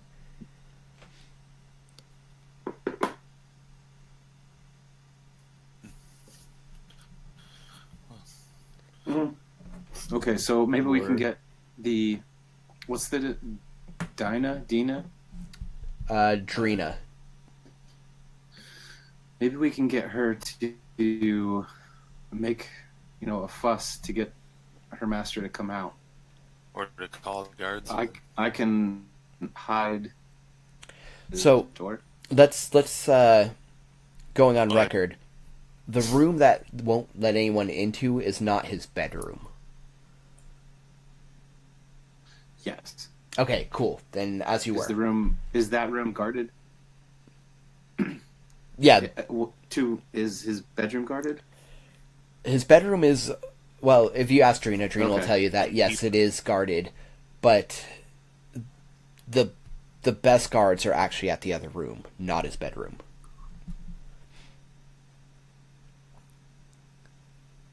Okay. Maybe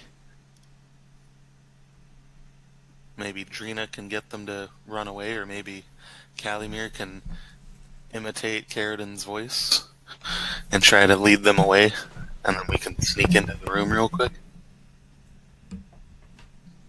I was really hoping to use my garrote, but yeah, we could do that. Well, you can do that after once you lead them to where you want them. I just feel like as far as drawing attention goes, if we just rob this room, don't kill anyone, leave by morning, Okay, so what's this? Is it a hallway that this bedroom is in? Or is it the end of a hallway? Yeah, this secret room. It is at the. It's in a hallway.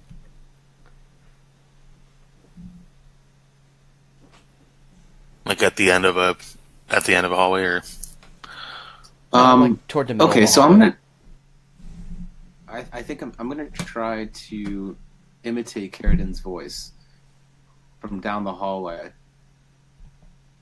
to draw their attention and bring them away from the door. Okay, and sorry, I was gonna say, how many are there? Like in the immediate area? there's Just two guarding the like door. two in front. Yeah. Alright. Yeah, like any good door, there's one on either side of it, right? Mm-hmm. But there's no one else like down the hall or anything, no other guarded doors, nothing like that. Correct. No necking. Mm. Yeah. Cool. So, I imagine you're using this talent for that as well? The skill or whatnot? Yes, And would you mind Master of Disguise. repeating again how that works for me? Well, let me quick find it in the book. It's right here. Master of Disguise. You know how to impersonate others, whether to blend into the background or to appear as a specific. When you succeed at a stealth test to create a disguise, you gain bonus momentum generated on that test. In essence, every point of momentum generated by the test is doubled. In addition to this, if the disguise is to impersonate another, you may substitute your stealth skill for persuade or command. Okay. That seems reasonable.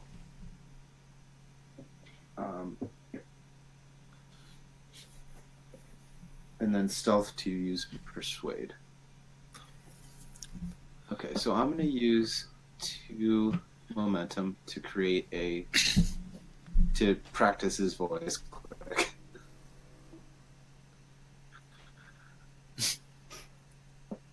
Like, Me. Exactly.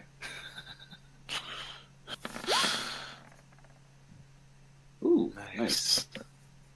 So that's 6 again. 6 successes.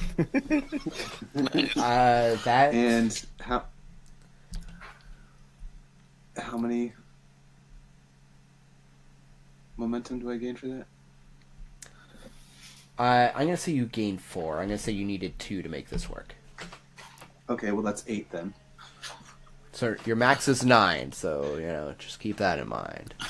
I know. No, but I can use those before I add it to the pool for the entire party. I can use those 8 as I like. That is very true. Yes. And then, so I have up to 7 to use, or 6. All right. Well, I'm going to use 3 of those to give me 5 dice. So either way, it's pool's maxed out.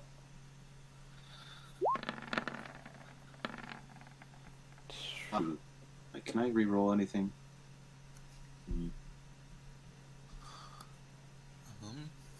I don't know if any of the stealth talents let you reroll. It's all like bonus momentum and damage and stuff. Okay, so yeah, that's 5 successes with 1 complication. Can I give you Doom? No, you can't give me Doom. So describe this scene to me. Okay, so Kali clears his voice a little bit and then kind of steps just close enough to the hallway that it could be heard down the hallway, and says, "What are you fools doing down there? I told you to come with me. Are you sleeping again? Let's go." So they both look at each other confused. And they begin to walk towards you when the one of them stops and puts his hand on the shoulder of the one in the lead. "But we're supposed to guard the door. You've said so yourself. That no one's allowed in here and we're never to leave our post."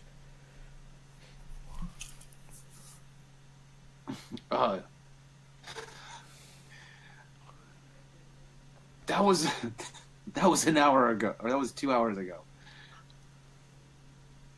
You were sleeping when I left the room, weren't you? So the one that... I swear, if you've been drinking my wine again, I'll have both your eyes. So the one that spoke up snarls and draws his sword. "You sotted pig. This is the last time I take any lip from you. You're not worth the money. How about I gut you and take all your wine?" I've taken worse. I've taken stronger fools than you. "Then come out of here in the shadows and come and see me. We'll see who ends up in hell first."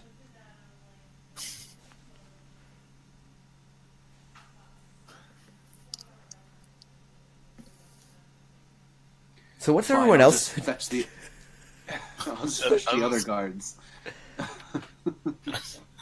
I was gonna say, I'm getting my bow ready. This isn't going too good. I mean, how well lit is this hallway? Moderately, on the light side of moderately. So if I put a cloak up, could I impersonate his gait and demeanor? Yeah, I'd probably make you make another roll, but sure. Okay. That's what I'm gonna do. I'm gonna stride down the hallway extremely pissed, and point to the other one and It's like seize your companion or your colleague. Okay, I'm gonna have you make a roll to do the impersonation thing. But then I'm also going to have you make a roll to convince him or command him as well as you see fit. Okay, so it'd still be stealth. But I'll make 2 separate rolls. And I'm going to use... I'm going to use 2 dice for each roll. Or 2 momentum, really. Ooh. Nice. There's 3 successes. Okay, so the impersonation's fine. They're not going to get any hint that you are not who you say. Okay. Mm.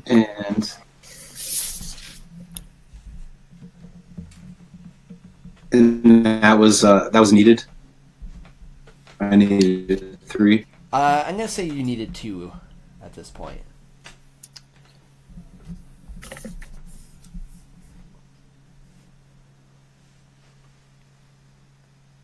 I'm going to use another 3.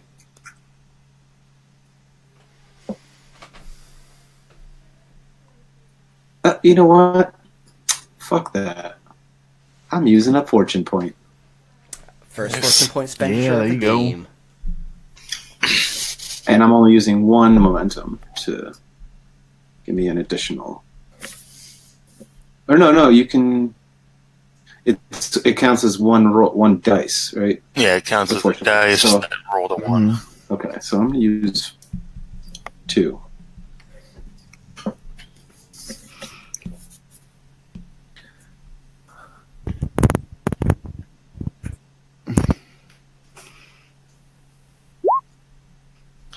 Nice. Damn. What is that? 9. Wow. 9 successes. Holy shit. What? Yeah, 7 plus 2, 9.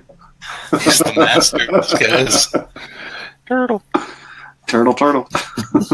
Yep. Wow. Okay.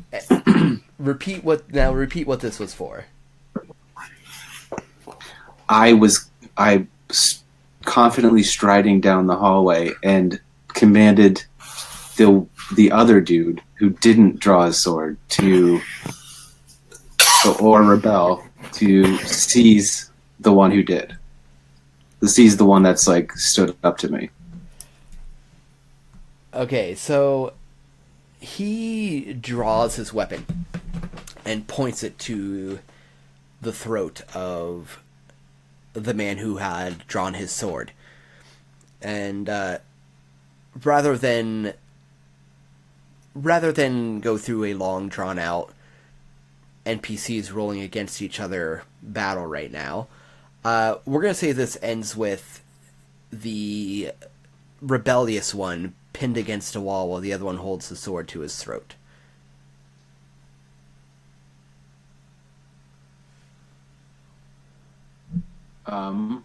Okay.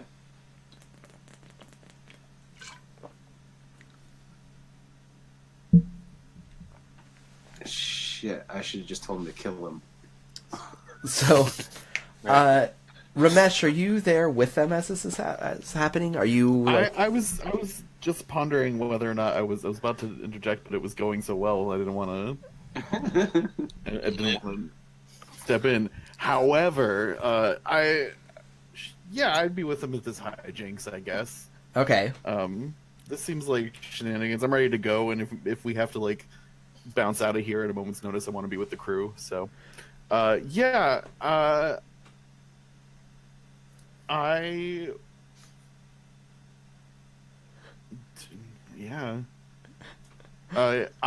can I intimidate the guard that currently has his knife up to the other guard's throat? Sure you can. Into being like, prove yourself, like, prove yourself to your master. Yeah. I am going to say that it will be a contested roll against their fortitude. Which, But is it intimidating?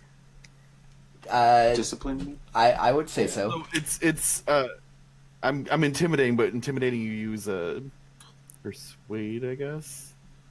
Yeah. Yeah, which but Or command. I Or would say command. command or persuade in this. would you rather me? I mean, I can't. I'm commanding this guy, I guess. Well, I could really book an argument either way. To your master. What? I could book an argument either way, because you could either persuade him to basically be following the commands of your companion, or you could be commanding him to do what you say. So, I'd really be comfy either way. All right, I'll persuade him then, because my persuade's better. Okay, because you're not really his master, right? All right, so your one success is the score to beat. Doing this. Make it be known that I'm intimidating doing this because I get bonuses if I'm intimidating somebody. Like a lot of bonuses. So here we go. Ready for this? Wow, the dice rolls tonight are out of control. Okay, so that's six successes. How much? I'm in his head. How much momentum do you all have right now? We're maxed. We've been maxed Okay. for. Okay, so I just generated. Whenever I make a successful persuasion check, I generate a momentum. And so I have how many successes did I need in the first place? Okay, so you needed one. No, I yeah, can I spend all the momentum to be up in this guy's head so he doesn't even have fortitude to save against me?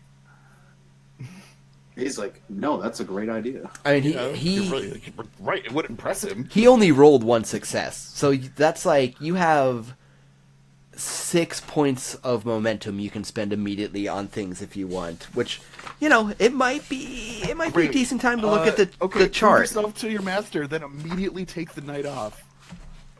You've earned it. Okay, I don't know that I can deny that. So,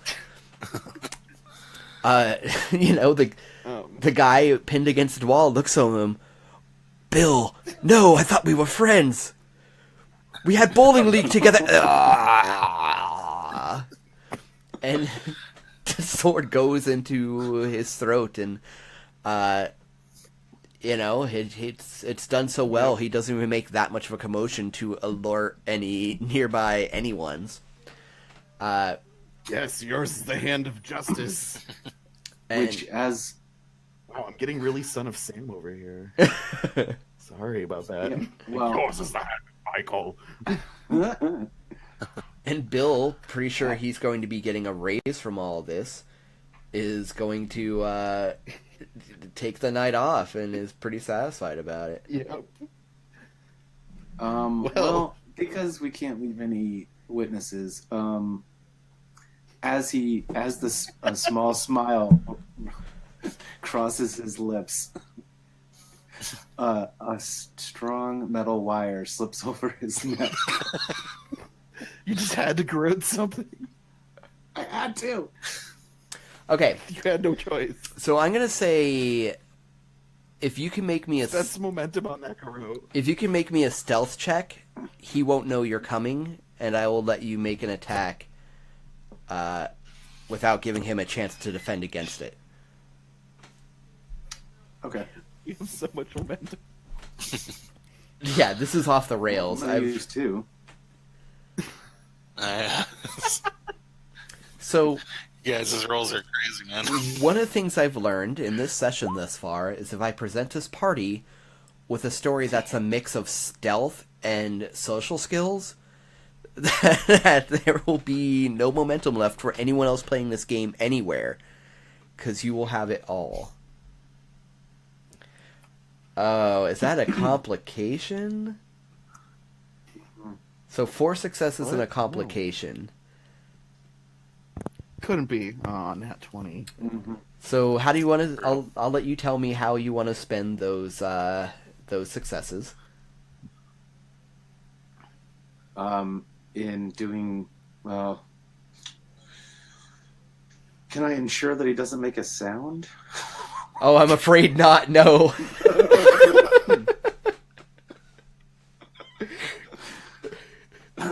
Okay.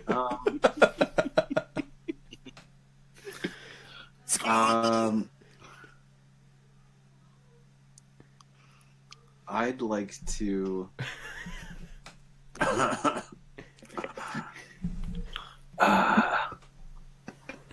I'd like to use it to, with a 12 brawn, I think I'm capable of pulling the cable back so hard that it pops his head off. Not pops, but you know what I mean. Like gets back to the spine, and I can like work it off so that after like the when they do that to cut their soft cheese. Yeah, Mm-hmm. and I do this after he starts kicking the wall. And my idea is that by doing that, I can then use his head to take Carradine by surprise when he comes out the door. Wondering what's going on. Mm-hmm. And I can bloody head rolls. Wait, I'm Guys, sorry. if he comes out here, I can maybe spin this in our favor. I thought we were at the. yeah, what Frank's saying. I don't know. I thought we were at the secret door that Yeah. nobody's allowed into, which is a different room. If Oh, I'm right. not mistaken. But are we counting on him like hearing it and coming to get us? How close to his room is the secret door? Not super close. Oh, okay, never mind then. But, other guards might come. I'll figure out a way to spin it, maybe. Yeah, or I'll just take them out. I mean, we already got bodies. Yeah. Yeah. All right, so go ahead and roll for damage, Calamir. And we'll go from there with the complication. Let's just start killing people. We could have just peacefully left, guys. Wait, he's got something. The He's got secret room, dude. Yeah, I know. The secret room. I have to know. Emily's going to come back and she's going to be like, "What did you guys do?" Yeah, this is what happens when Emily isn't here to guide us. Maybe this estate will be the new headquarters Yeah, right. of our guild after we kill everyone. Okay.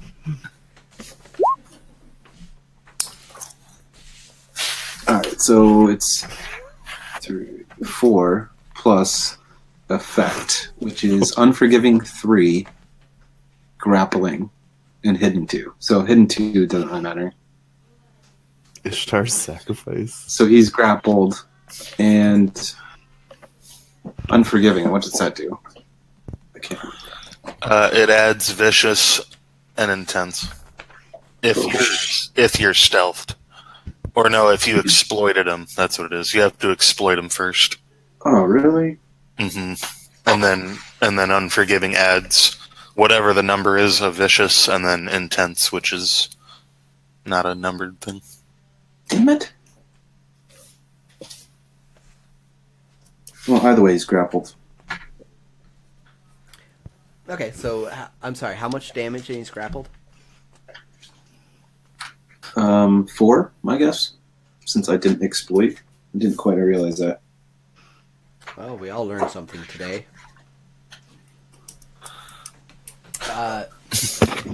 Do we all need to help kill this guy right now? Do we take this blood pack to our graves?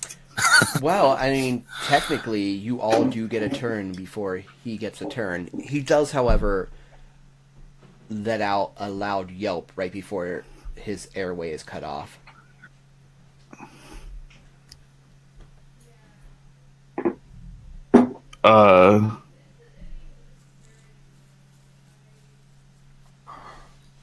Oh, and the groat is called Ishtar's Sacrifice.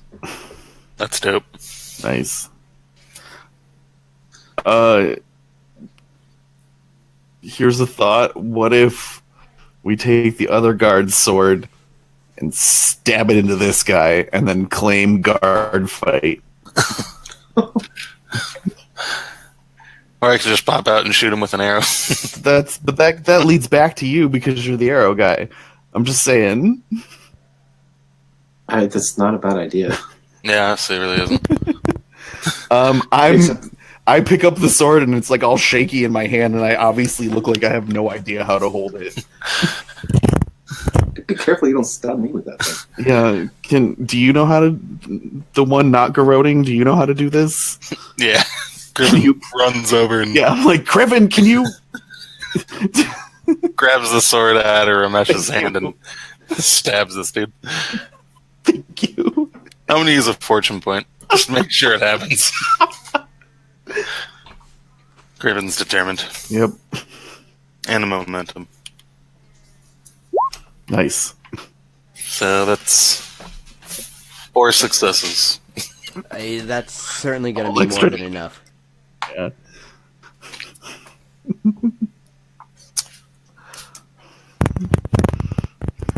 Yes, how much is this dude's sword? Like a broadsword? Here, let me look at it real quick. This has gone off. Just 5 combat dice with piercing 1, we'll say. Yeah. Alright, I'm just gonna roll 5 combat dice. I don't have a brawn modifier. Alright. 4 damage, piercing 1. Nice. And, they're probably wearing armor and stuff. I'll spend, all 3 of those momentum I just got on more piercing. And then, 1 more on 1 damage. Yeah. So, 5 damage and 4 piercing. Okay, that's enough to cause him 1 wound, which is going to keep him... He's still alive, as he is toughened as opposed to a minion. He's got 1 more wound left. Ramesh, you want to do anything about it? Is it possible for me to insult him to death? So, I mean, yes, but... Damage. Using threaten or no? The Okay. mental damage and physical damage come from 2 separate pools, so you'd basically be starting over. Okay. Okay, never mind then. I will... Guys, I'm really terrible at all kinds of actual... like, really bad. I will... Okay, I'm going to... I'm going to spend a fortune point, and I'm going to just take the like, and just take the sword that's already in him from the guard and just and, like, wiggle it back and forth like a joystick, basically. Okay. You know what I'm saying? Sure, let's do that. Yeah. It just kind of like panicking, like, but I'll spend the fortune point to make sure I get at least the 2 successes from rolling a 1. Right? That's how fortune points work? Yes, truth. You can use them to do other things too. Great. So I'll take that for the fortune point, and then I'll spend momentum too. Why not? I want this guy dead. And you might run out of momentum at any time now, so there's that. Yeah. We only have 1,000 momentum, so... Hey! Nice. Woo! That's that. gonna be 6 enough of to my hit. So hoping Yep. for a complication. Nope. Alright, so that's a success to hit him, plus the other 2, so that's 3 successes. So I'll use 1 to do the ignoring piercing thing, and ignore pierce, and her extra damage. All right. You know what I mean? Yeah, go ahead and roll me damage. What is it? 5? Yeah. 5 combat dice. Yes. Okay, you think to that? I don't have any. No, I don't have any. Power. You particularly know. Yeah. There you go. Okay, that's going to be enough. 4 with 2. Yeah. As both you and Criven are hanging onto this sword, leaning into it, as his body is tight against Calamir's as the garrote is turning his face purple, you manage to kill this man who was, mere moments ago, certain he was going to be getting a raise. And he wasn't even supposed to be here today. Yeah. Not even supposed to be here today. Before. It's my day off. I guess break into this place now. You got time. Not too much. Yeah. Let's do this. Scoot the bodies to the side. Griffin runs over to the door. And you say it's like a key, right? Like a lock and key type thing? Yes. Alright. I'm thinking that'd be thievery or craft. I'm gonna thievery this thing. Pull out a little bobby pin. Can I assist? I don't think so. Unless you can tell me a really good way. Like, if you can tell me what that looks like, sure. And no, a little to the left, no. Yeah, maybe you shouldn't use that pen right there. Maybe you should use a little thicker one. Help if me you out with like some tools, you know? What if he like Patrick Swayze ghosts him? You know, like the pottery. Like I wrap my arm around him. This is let me show you how to pick the lock. You I'll sing stand softly into lookout. his ear. Yeah. Yeah. I'm gonna do this now. Who's got a penny? Who's got a penny? I'm gonna spend a fortune point and do 2 momentum. I'll delete that momentum right quick.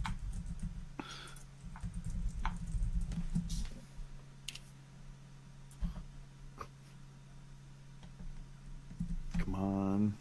Oh no! No. Oh, dude. Complicados. 4 successes of the convocation. Just take the doom. I mean, I haven't even spent any doom yet, so... Have even more. Spend it all at once. You say Be you hardcore. don't want me to have doom. Pardon.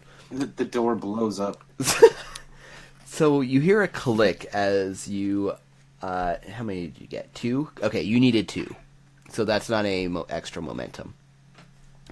Well, I did spend a fortune point. In that case, that's 2 momentum. The door clicks and swings open with the loudest squeaking hinges of anything perhaps you've ever heard. God. Is everything around here so loud? But inside the room, there is, in the stonework of the floor in the middle, there is a small round pool. And the walls are hung with rich woven tapestries. And Ramesh, you recognize them as, like, you don't recognize what's going on in them, but the craftsmanship you recognize as from your homeland. So these are things he's brought with him. But on them all, you see the figure of what looks like the idol you have. Mm-hmm. But not as an idol, but as a man of sorts. And there are people laying prostrate before it and giving offerings. There are the visage of vines creep all around them. And across, on like the far side of the wall, there's a little altar. And on it is what looks like the idol you have, but made out of gold with a ruby in each fingertip. Oh, we're definitely ganking that. And you realize you could probably make some money from these. There are some...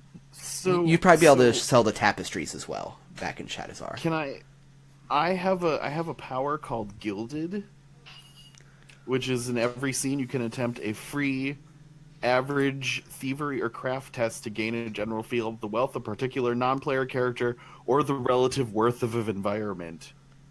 Ah, interesting. Yeah. So I'm gonna make a check here and see if know how much stuff is here.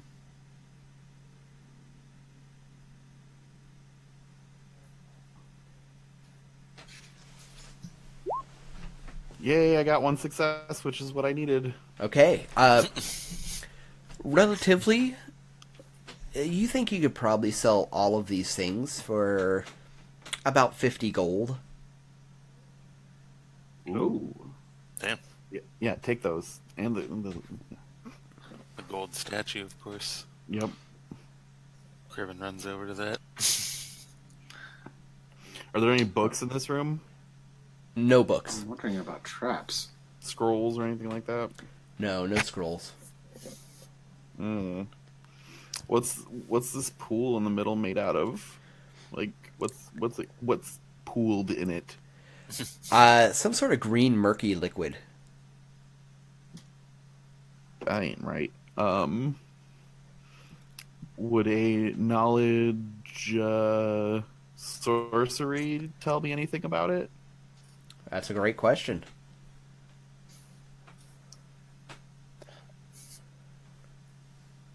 Is this the cop thing? The cop thing? Yeah, if I'm a cop, I have to tell you I'm a cop.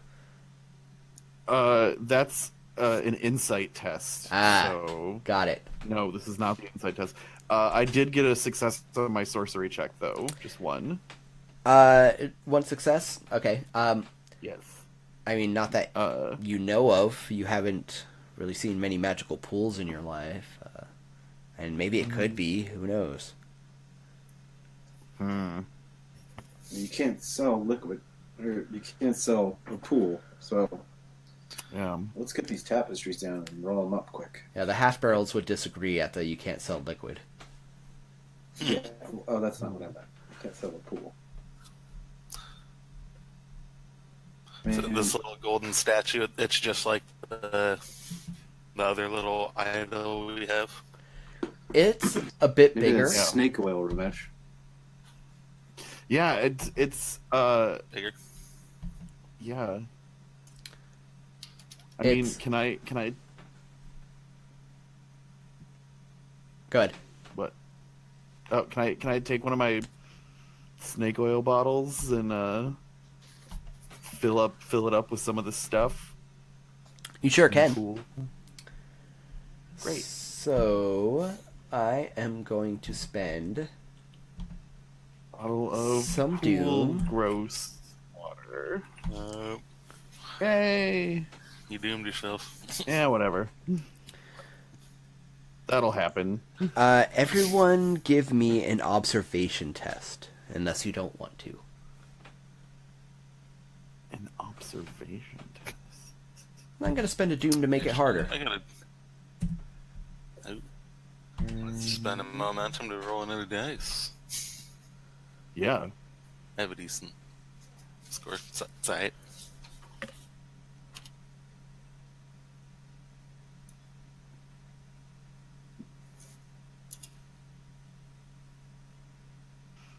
Boom. Wow. Boom. Yep. 4. 2 successes for me. Yeah, what about you, Calamir?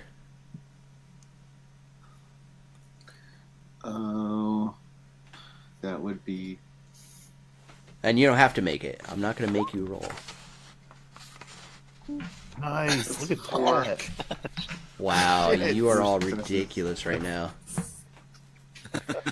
Okay. We're thieves, man.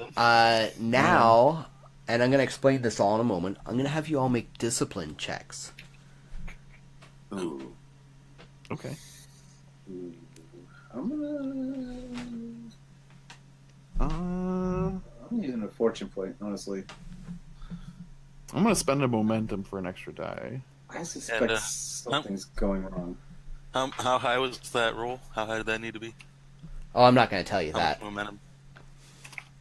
Oh, I meant on the observation check for how much momentum.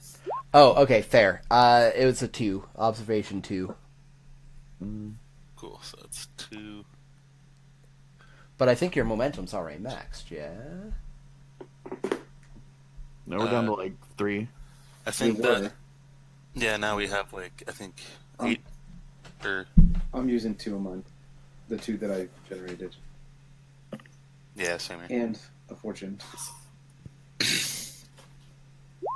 Yeah, Okay, same here. so I got 3, 5. I got Or no, 2. no, I'm sorry. I shouldn't have done that. I got 4. Alright, I got 2. so your target number was 2, which it seemed like everyone made. Woo! Okay. So, as Kriven is on the far side, picking up this statue, judging its weight, and the other 2 of you are starting to work on the tapestries, and, well, no, I guess it's Calamir, you're working on the tapestries, taking it from the wall, and Ramesh, you're on your hands and knees, Like a commoner. like a commoner, filling up one of your snake oil bottles with this greenish liquid. And I am going to spend another momentum. Or doom, rather. And I'm going to seize the initiative. You're a monster. It's true. A green, thorny, plant-like tendril lashes out of this pool at you, and everyone sees it. And it's so unnatural, it's somewhat terrifying to behold. Though thankfully you all managed to steel yourself and not take any mental damage from it. But it is coming toward Ramesh. Would you like to parry at all? Yes? I would. Alright. That's a good thing to do, right? Yes, it does give me a doom. Yeah. Okay, that's fine. I'll parry. Okay. Not good at it, but I'll try. Alright. I am not going to add any dice to this. Can I spend a momentum for an extra die on it? You certainly can. I will.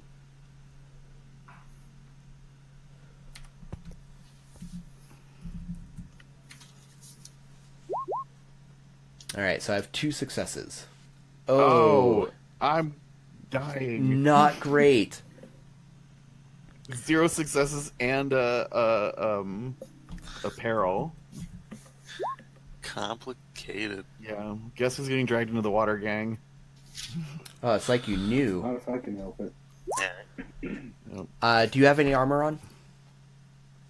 Yes, I do. Does it cover your right arm? Yes, it does. Alright. Nice. So you have... It is a brigandine jacket. What's your made to soak make on me it? Look fat. 2. Okay, that's excellent, because that means you don't take a wound. So I rolled 6 damage, so you're going to take 4 instead. As this thorny tendril wraps around your arm, and yes, absolutely begins pulling you into the pool. Okay. You're on your back and like so halfway into the pool. Damage is done to... This is my first damage I've ever taken. So it Damage goes to my vigor. Yes, this will go to your vigor. Okay. And how many points was it? 4? After your soak, it's 4. Yes. Okay. All right. That hurt, but I'm okay.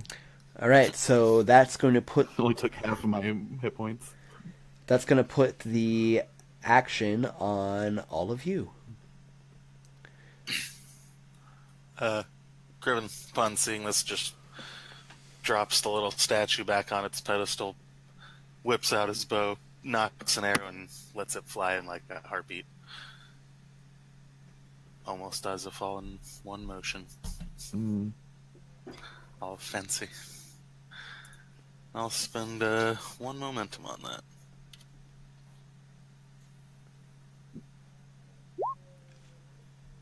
For 3 successes. All right. That's you only needed one. That's cool. That's my bow. Kill it, kill it, kill it, kill it, kill it! I'm gonna re-roll that 0. And don't worry about locations, as this doesn't really have locations. Right. So I'll spend 1 of those momentum on another on 2 piercing. Okay. And yeah. So 7 damage, 5 piercing with my bow Well, golly. to the squid arm. Yep. Okay, so your arrow severs that shaft, or severs the, not the shaft, but it severs that tendril, and leaves it twitching on the ground, still wrapped around Ramesh, who still has danger of just... You know what, Ramesh? Give me an acrobatics or an athletics, which I know aren't your thing, to see if you fall into the water. Alright, well, they're both equally terrible, so, Can I assist in this? If you want to use your action, yes. I don't know about that. I don't want to use my action. I like your... not that much. I want to use my action to try to chop this No, man, tendril off. I can appreciate that. That's fine. Let's, you know what? I believe in the heart of the dice, so let's, I'm gonna roll acrobatics, I guess. You're They're certainly both the setting same, yourself doesn't for, matter. like, awesome success or awesome failure right now. Here we go. Boom. 1 success. Okay, cool. You managed Yeah. to scramble up onto the edge of the pool, laying on your back, panting as this is severed. Cool. Now you can see that something is about to break the surface of this. So, Calamir, do your thing. I'm going to take my axe off my back quickly and, like I'm splitting a piece of wood, bring it in an arc to my side and back around my head and grab with both hands and straight down onto this, whatever it's coming out of the water. Oh, yeah.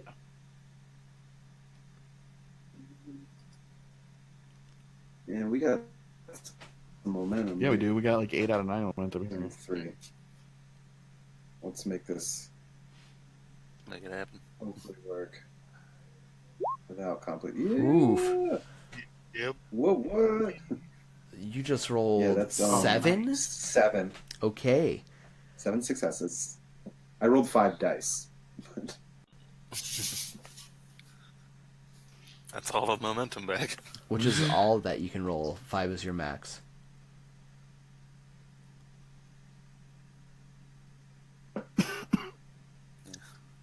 Well, no.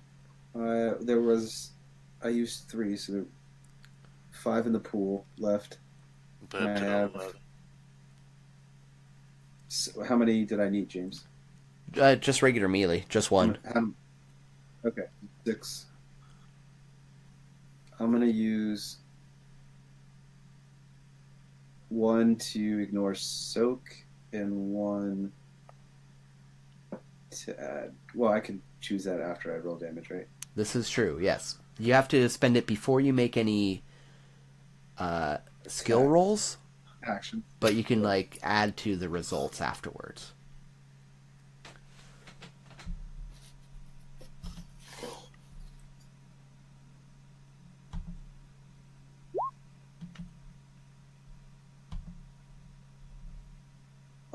and I'm going to add a combat dice.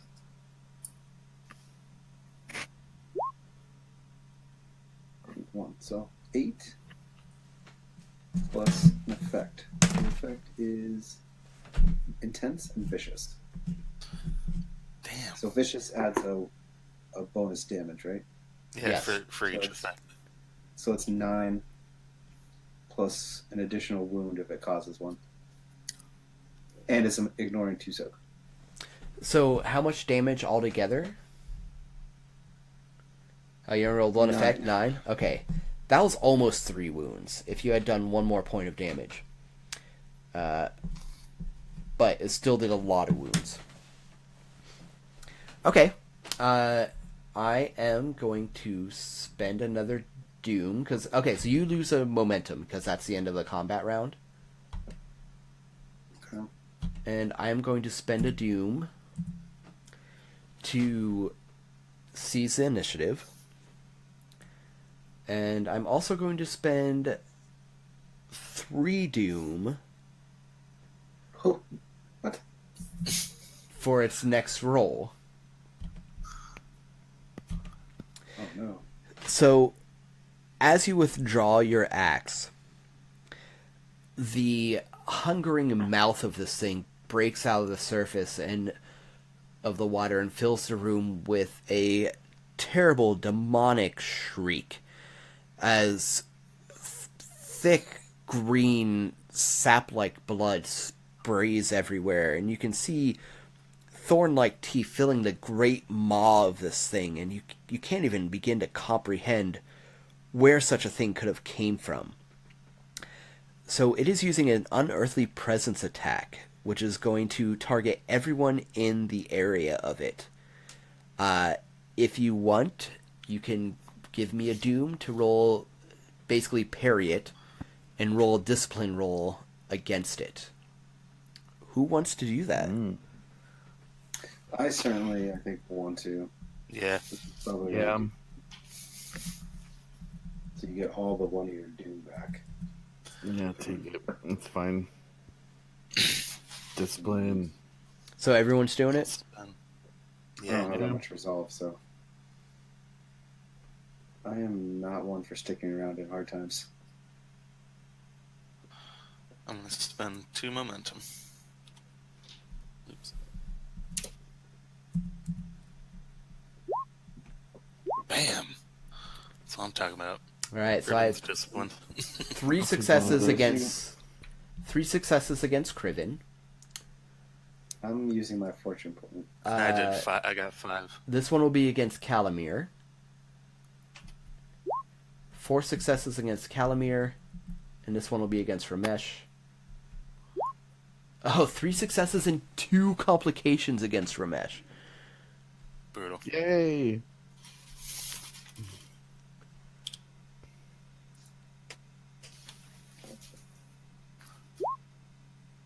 Okay, 1. So 3 successes.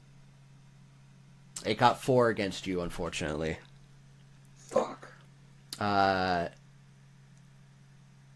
so... I even used a fucking fortune point for that. I mean, Like, you're not gonna scare me. it didn't get any extra, at least. Someone roll me 5 combat dice, and I'll explain why in a sec. I got it. You know why you got it? Because you got your computer back. That's right. Oh, hey guys, by the way, since this thing is gonna do, I assume, mental damage to us with this attack, with this fear attack. Uh-huh. Yeah, and since we're all in close range of little me, you guys have 4 soak for mental damage right now. Cool. Yeah, just remember that. Paint that We all scene do. for me. Paint that scene for me, story-wise. How's that work? What's it look like? Well, let's see. It's I have it's from my inspiring leader. So I'm like cursing at the thing very loudly, since it already tried to attack me. and talking about how we'll send you back to hell and things like that to make you guys feel a little more badass as you do things against this. Okay. Excellent. And so that gives 2 soak, you said? 4 soak if they're within close range of me. Wow. Well, guess what it rolled? So, wow, that is super good. Yep. Ramesh, Kalamir, Kriven, you're okay, man. You have scars where your eyes should be, so whatever. I've been through some. Yeah, like this is. Yeah, you've had bowel movements this scary before, you know. I was ripping statues out of people the other day. Yeah, right. Kalamir, Ramesh, this is a little rough. You both scramble backwards a little bit, your heart pounding and the blood rising, like your heart just pumping a drumbeat in your ears. And Kalamir, the only thing that keeps you where you are, that keeps you grounding, is that through the din and the madness, you hear Ramesh's voice yelling louder than it all, and you find some manner of strength from it as he fortifies you. And as this thing's whipping about its head, screaming in rage, it smashes against the ceiling of this place, and a large stone falls on its head. And even the two images. Yeah. And even more of this green sap oozes, and it's pinning its, if one could say its neck to the ground as its head's continuing to thrash about.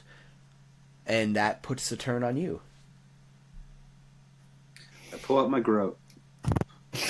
And go for what would you think is his neck? I mean, like, maybe we say forget those 2 slaves we were gonna help, and like grab that statue and let's just get out of here. And this, it's not gonna go. Things are not gonna improve from this point on. I was gonna say, yeah, it's not looking great. Griven is unfazed by this thing and just shoots it with another arrow. Like clockwork, just like the first shot. I'm gonna spend 2 momentum on that. I'm gonna spend a doom to try and make it dodge. I mean, I might as well spend it for something, right? It's pinned under a rock, but alright. Right? It is pinned under a rock. I mean... maybe it's using his tendrils to knock it away. Yep. Fair enough. Boom. Not likely. 5 successes. Yeah, well, only 2 of those are momentum because I rolled 2 successes, so whatever. Go ahead and roll damage. And that's 6. I'll reroll 2 of those zeros. That's I'll spend 1 of those momentum on 2 soak and 1 on damage. So 7 ignoring 4 soak. Nice. Your second arrow, fired in reality like mere moments after the first, goes into what could best be described as the head of this unearthly horror. And it convulses weakly once, yanks his head back weakly again, wavers side to side, and slowly it rolls flat onto the stones below you, not moving any longer. And the room is filling slowly with a greenish ooze from its wounds that matches the water in this pit. Ooh. Criven goes up and pushes it back in with his foot, if that's possible. Go ahead and hide that, unless it's too big. You would have to push the rock that's on it as well. Okay. So shaking his head from the scream that nearly incapacitated him. Kalamir helps and just kicks it at least. Make sure it's dead. And it is. I'm gonna coolly walk over to the statue while those guys are kicking the thing and just be like, "Yeah, that's really awful," and just kind of throw it in the compartment and just be like, "Let's get out of here. This can," and then remind them from here on out we should leave. So, and this is where your complications from earlier are coming home to roost. As you turn around to leave with like statue and tapestries in tow, you see Corridon? Carradine. You see Carradine standing in the doorway, looking red-faced and near insane with rage. Standing around him are Makara and Drina, looking terrified. You have killed the god! You have killed their messenger! And he screams and runs into the room That makes us the god now. with his knife drawn, and I'm going to spend yet another doom to seize the initiative. Can I intimidate this guy when he yells at us? He's going to get to go first because of my doom expenditure. Alright, fine. And you know what? I'm going to spend 2 more doom on his attack. Everyone roll me a d20. High roll gets the attack on him. Oh, crap. Oh. Not me. I'll just take that one, thank you. All right, Criven, here he comes. Do you care to do anything about it? Do you care to parry? I'm holding a bow, so no. All right. Nope. Carradine is not a fighting man. He has not made his fortune by shedding blood himself. And even with all his anger and rage, it's very apparent right now that he's not much of a fighter. You catch his arm as the knife swings downward and hold it there, and so you're locked in the struggle. Can I would like to intimidate him and say, if we could do that to your god, think of what we could do to you. Stand down, swine. And threaten his ass. All right. I'm going to give Threatening you coolness. a difficulty 3 because of his rage and unreasonableness right now. Okay. You're like, whatever. I roll Take 10 it. dice. Let's do this. I roll like 4 dice with that dog. It's cool. Let's do this. So it's a persuade check.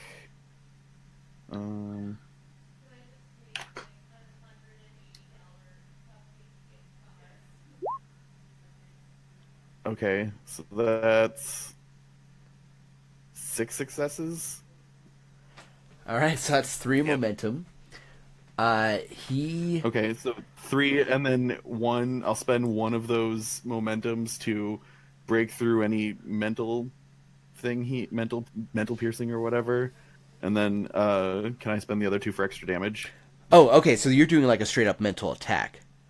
Okay. Yeah, I'm doing like a threaten on him. Okay, got it. If he's actually attacking us, aren't we in combat? Then Yeah, totally. Well, you can you can yeah. be in combat and also like try and convince someone to like, yo, chill the fuck out, or you can be like, I'm gonna rip your brain apart. So it's like a I subtle want to rip difference. his brain apart. Okay. This guy sucks. Cool. Then yeah, he's not defending. So do your thing. Okay, so that's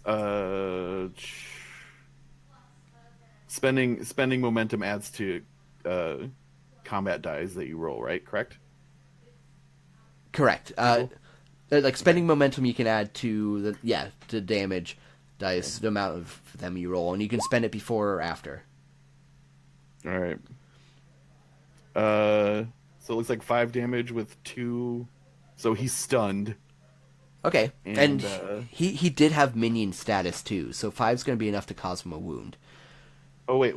I actually roll 1 more than that. Sorry. That's okay.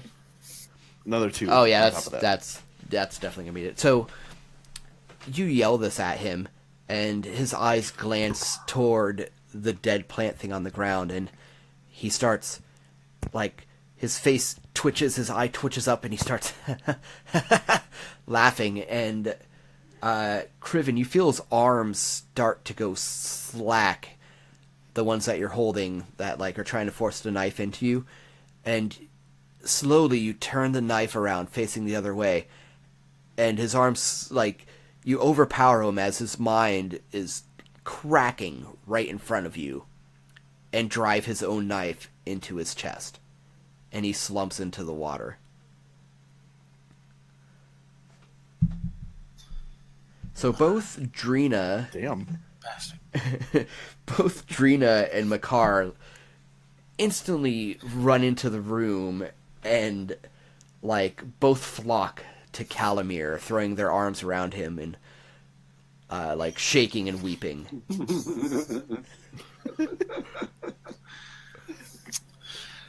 It's always the killer that gets all the credit. I killed the thing, man. Yeah, it's shooting with my arrows. I broke his brain. No, it's okay. It's okay. Nope, the guy with the pointy piece of metal gets the credit. Calamir puts his arms around hangs his axe back on his back and puts his arms around the two of them. I got a feeling everything's gonna be okay. And on that note, let's just stop the quest. Because, I mean, come on, that's great. And then we all we all start laughing, and then it pauses, and then it says like produced by James Grant. So yeah, I mean, this is kind of the end. Like, you make it back to town with them, and I figure if you're all up, if we killed this guy, can we take over his domain? Yeah, can we take over his estate and totally loot it? Surely he has more loot around his place than just this room. yes. I mean, think about all the wine that we could sell to the half-girls. But even more so than that, I'm gonna offer you. I'll give you 2 choices. You can just straight up loot all his stuff and go and liquidate it, which it's a lot of stuff, so you're gonna have to liquidate it at, like, lower amounts because, like, you know, selling in bulk, right? Or, and We'll talk. Ramesh. Okay, yeah. We'll talk about this between games and figure out what you want to do with it. How we're just saying. But you do get back to Shadazar after this. So, are you all interested in doing a carousing phase tonight in Shadazar post this adventure? Or would you rather save that to start off next session? I guess we could do one. You know, one thing I was kind of thinking was, like, what exactly kind of, like, resources are available to us through our guild? Like, do we have, like, a little library and little alchemy lab and, you know, for making poisons and stuff? And, you know, we obviously train people and stuff, and we're conjoined guilds and all this. Well, I would say that, you know, maybe a little library. I imagine you don't have much of an alchemy lab, because that seems more like a Guild of Whispers thing. Which, you know, just our Guild of Whispers friends weren't involved in this little mess of a scene because they weren't trying to break into that room. But, yeah, they are still around. But, you know, Criven, if you wanted, if part of your carousing activities could possibly be involved in increasing those things and your access to them if you wanted. You know, if you had a carousing activity of, like, I don't know, I don't want to give you ideas because I'd rather you come up with them, but you know what I mean? Carousing could maybe increase the size of your library or alchemy area. Yeah, going and finding these things and all that sort of thing.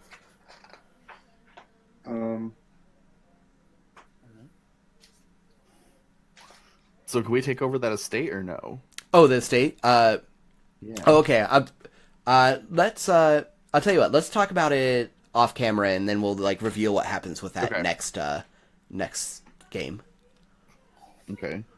Then I'm gonna say no to carousing right now, because depending on what our situation is with that will depend on what I do for my carousing. Okay, I think that's totally legitimate. Okay, then we will start next session with a carousing scene.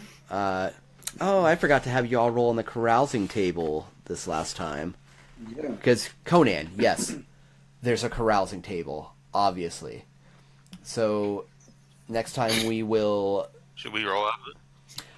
Well, because it would have affected things that had happened earlier. So we'll start off next session with a carousing scene and roll on the carousing table, see what happens with that, and continue on with our Conan the Thief adventures. Cool. So Sweet. just a reminder, everybody, if you like what you're seeing and feel like tossing us some money for it, that would be awesome. I have so many ideas to make this stream better, and a lot of them are technical upgrades, and that kind of costs some money. So if you're interested, patreon.com/crumblingkeep. We would love to make this better, make it prettier, you know? And again, if you want to listen to our Dungeons and Dragons podcast, which is the system probably a lot of you know and love, you can find it at Crumbling Keep Presents The Isles of Samceris on your favorite podcast app, or you can find it on our website at crumblingkeep.com well, go to crumblingkeep.com. You'll find it from there, I'm sure.